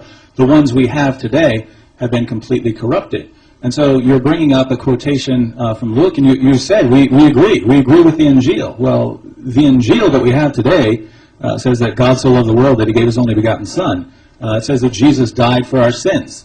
And so if this is what the Bible says today, and you're saying we don't agree with that, you don't agree with what the Bible says, then you don't agree with what the Injil says. And again, you can only get around this by being circular and by presupposing that Islam is true. Sami, did you want to respond? Okay, next question, please. Okay, all right. My question is this. Could you please respond to your double standard and your hypocrisy, as you mentioned, as a Christian? The same, like you said, the same things that you throw at the Prophet, peace be upon him, about Islam, in your Bible, in Old Testament, and please don't use that's the Old Testament argument, because in Timothy, Paul says, all Scripture is inspired by God and useful for doctrine, reproof, etc. Okay? Based on that, then, your Bible talks about, in the book of Deuteronomy, the book of Numbers, wiping out everybody, men, women, and children. You criticize this incident with this woman, Asma, and that she was killed in front of her kids, yet your Bible condones the killing of the children themselves. So you can't get away, and please, again, don't use that's the Old Testament, because Paul said in Timothy, all Scripture is inspired by God and is useful for reproof. So could you please respond to this double standard? That was a lot. Can I get like 2 or 3 minutes for that? No, you got 1 minute. Sorry. I can't respond to it in 2. You got 1 minute. I'm sorry. Unless you want to give him your minute. Okay, so 1 minute each. Could we have 2 and 1? 2 and 1? No, 1 minute each. 1 minute each. Come on, David. All right, as far as the inconsistency, I've never seen a Muslim on the planet who seems to have any desire to understand that Christians believe in different covenants. We have a covenant in the Bible with Adam. It's in the Bible. It's not a covenant that I'm under. We have a covenant with Noah. It's a covenant in the Bible. It's not a covenant, an agreement that I'm under. We have a covenant with Moses, in which case we have the Mosaic Law. It's not a covenant that I'm under. I am under the covenant of Jesus Christ. As far as Christians are told, we're told to love one another, to love our enemies, to pray for those who persecute us. That's how we're told to act. Now you want to say, well, don't bring up the fact that it's in the Old Testament. Why not? Of course I believe that this is inspired by God, but the problem for Christians when we talk about the Old Testament is, given the fact that in the revelation we're given, God is so loving and so kind, how do we account for these things, this violence and so on in the Old Testament? And it's certainly something very important, something to think about. But that's different from the problem that we find in Islam, which is your final revelation said, kill the infidels and so on. So we're not in the same boat here on this one. All right, go ahead.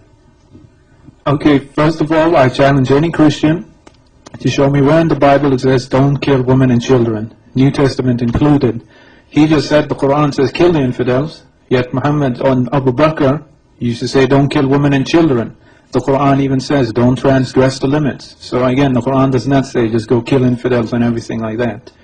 The Muslims even refute them. When we took over Mecca, the Prophet didn't slaughter all the pagans as he could have done. They were even fearful he was going to do it, but he didn't. Now, let's assume Christians don't have to follow the Old Testament anymore. Does that matter? It still happened, people. The Old Testament, as Christians believe, isn't fairy tales. It's exact history. It's like what the Nazis did, and then 2,000 years later they come with the doctrine of peace and love. Are you going to accept that and say, oh, we believe God did that before and he's all loving, now he's changed? You have to be consistent. If it's wrong then, it's wrong now. It can't be wrong before and then all of a sudden you come saying, love your neighbor and everything, and my time is up. Thank you. Next question. To preface my question, I'm a Bible-believing Christian. One thing I have is 100% absolute assurance of where I'm going to go. My question to you, sir, is the Quran states that Allah can mislead whoever he wishes to mislead in about 6 places, I believe. So my question to you, how do you know that you're not being misled? Or how does any Muslim know that they're not being misled? Okay, but did you never sin today? Are you a perfect man? No, sir. My sins are covered by the blood of Jesus Christ. Actually, your Bible says if you have one sin, you're going to hell, and you're worthy of death. So again, and he said, am I misled? No, I'm not misled. But anyway, what's wrong with misleading? Jesus told his disciples, I speak in parables, so the disbelievers won't understand, and so they won't have salvation. So how do you know you're not confused by Jesus' parables? So I can use the same thing on you. And secondly, God only misleads the people who have closed hearts, who don't want the truth. Like all of us here today, We're not stubborn people. We're talking like rational human beings. So he won't mislead people like us. He'll mislead people who don't want the truth, who keep mocking, insulting, no matter what you say to them. So there's a difference. That's the context. He only misleads crazy people who, no matter what you do, will not believe you. And anyway, Jesus said he spoke in parables, so the people wouldn't understand him, the disbelievers. The parables weren't to mislead anyone. Let's just clarify that. But I think he brought up an interesting question because, well, Sami responded by saying God only misleads people who are bad and so on. Think about the crucifixion of Jesus. According to the most standard Muslim belief, Judas was actually crucified. God disguised Judas to make him look like Jesus. And so God tricked everyone into believing that Jesus was crucified when Jesus was never crucified. And that this deceived the Jews. Okay, so maybe Sami would say, but these Jews were bad and wanted to be deceived. Fine. But keep following that. Keep following that through to the conclusion. Jesus had followers. Peter, John, James. These were the apostles. According to the Quran, these people were good Muslims. They eventually, we know, historically, came to believe that Jesus died on the cross. Where did they get that idea? Well, apparently God put on this big spectacle showing to everyone that Jesus died on the cross. So where did Christians, these good Christians who are good Muslims, get this idea? They got it from God, who tricked everyone. And so, yeah, we all, if the Quran's right, we're all at risk here. All right, we have time for one more question. I apologize. Okay, mine's a question of, I'm just not sure of what. I thought that the Muslims believed in the Quran. What are these other books and when were they written? I can't pronounce the names of them, so you've got there's more than a Quran, obviously, that you believe in. What are these books and when were they written? Just to clarify, are you talking about books like before, like the Torah, or are you talking about Sahih al-Bukhari and things like that? There you go. Okay, after. There's the Quran you spoke of as being the earliest. Well, okay, so there's other ones that were written later. What are they and when were they written is what I want to know. Technically, they weren't written later because they're already in existence through oral tradition. That's why Muslims have something called Isnad, a chain of narrators which kept passing down to people. Then one day they decided to compile it all into an authentic book. Okay. So people would know the truth from the falsehood. Like you see, with the Gospels, you don't have any chain of narrators. You don't know who said from where it came. For Hadiths, you have a whole line right to the main source, and they compiled it eventually into a book to make things simple. But these hadiths were already in existence in the time. They were just compiled later, and you have all the chain of narrators. But anyway, that's a different topic for hadith history and completely different. Yeah, I'll just say a few words just because he did criticize Christianity there, which is a bit off topic, so I'll go a little bit off topic of the question. You criticize Christianity for not having this Isnad, and we have a source, we have a creed, an early Christian creed, which dates to within 5 years of Jesus' crucifixion. It says he was crucified, buried, and raised from the dead. We have an early creed that dates to within 5 years of the crucifixion.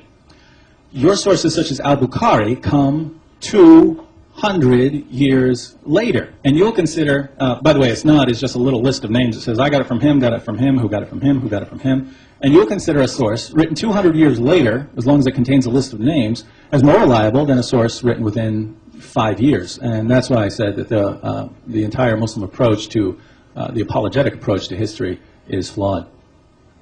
All right, thank you very much. I have to ask this question. I request for this question. One more. Give him the. All right. It sounds like an emergency. But no. We can tonight after we can stay longer tonight. We can stay for as long as anyone wants to ask questions. Okay. Please. Hey, there is a kid here. There is a kid. You've got to give the kid a chance. Hold on.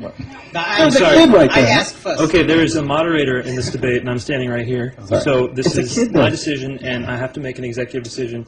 And I will allow one more question for you. If you could write down your question, we will answer it tonight.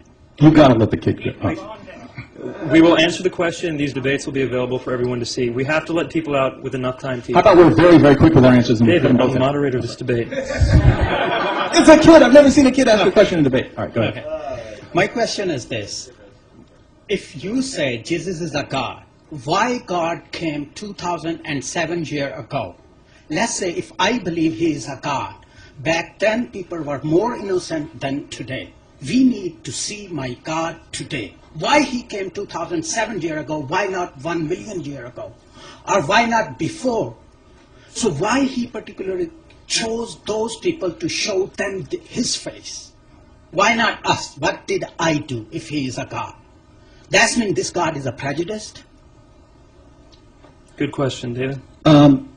No, I mean, you could ask that same question no matter when God, if God came now, you could say, why not to the people 2,000 years ago? Why not to them? They were open, they wanted to hear the truth. So you could ask that, of any time God appears. But think about it. God came 2,000 years ago. The Romans had built roads all over the empire so the message could spread. The Greek language had spread from Europe to India so that you could preach to anyone. And so God brought it then, and it's ultimately come down to us so that now you do have the truth. It's not like God has left you completely in the dark. God has given you his revelation, and if you examine it, I think you'll find that Jesus did rise from the dead, and he did claim to be divine. And so this is all. God has given you all of this. God hasn't left you in the dark. God has given you everything you need to come to know him. But that's just you saying, how do I know?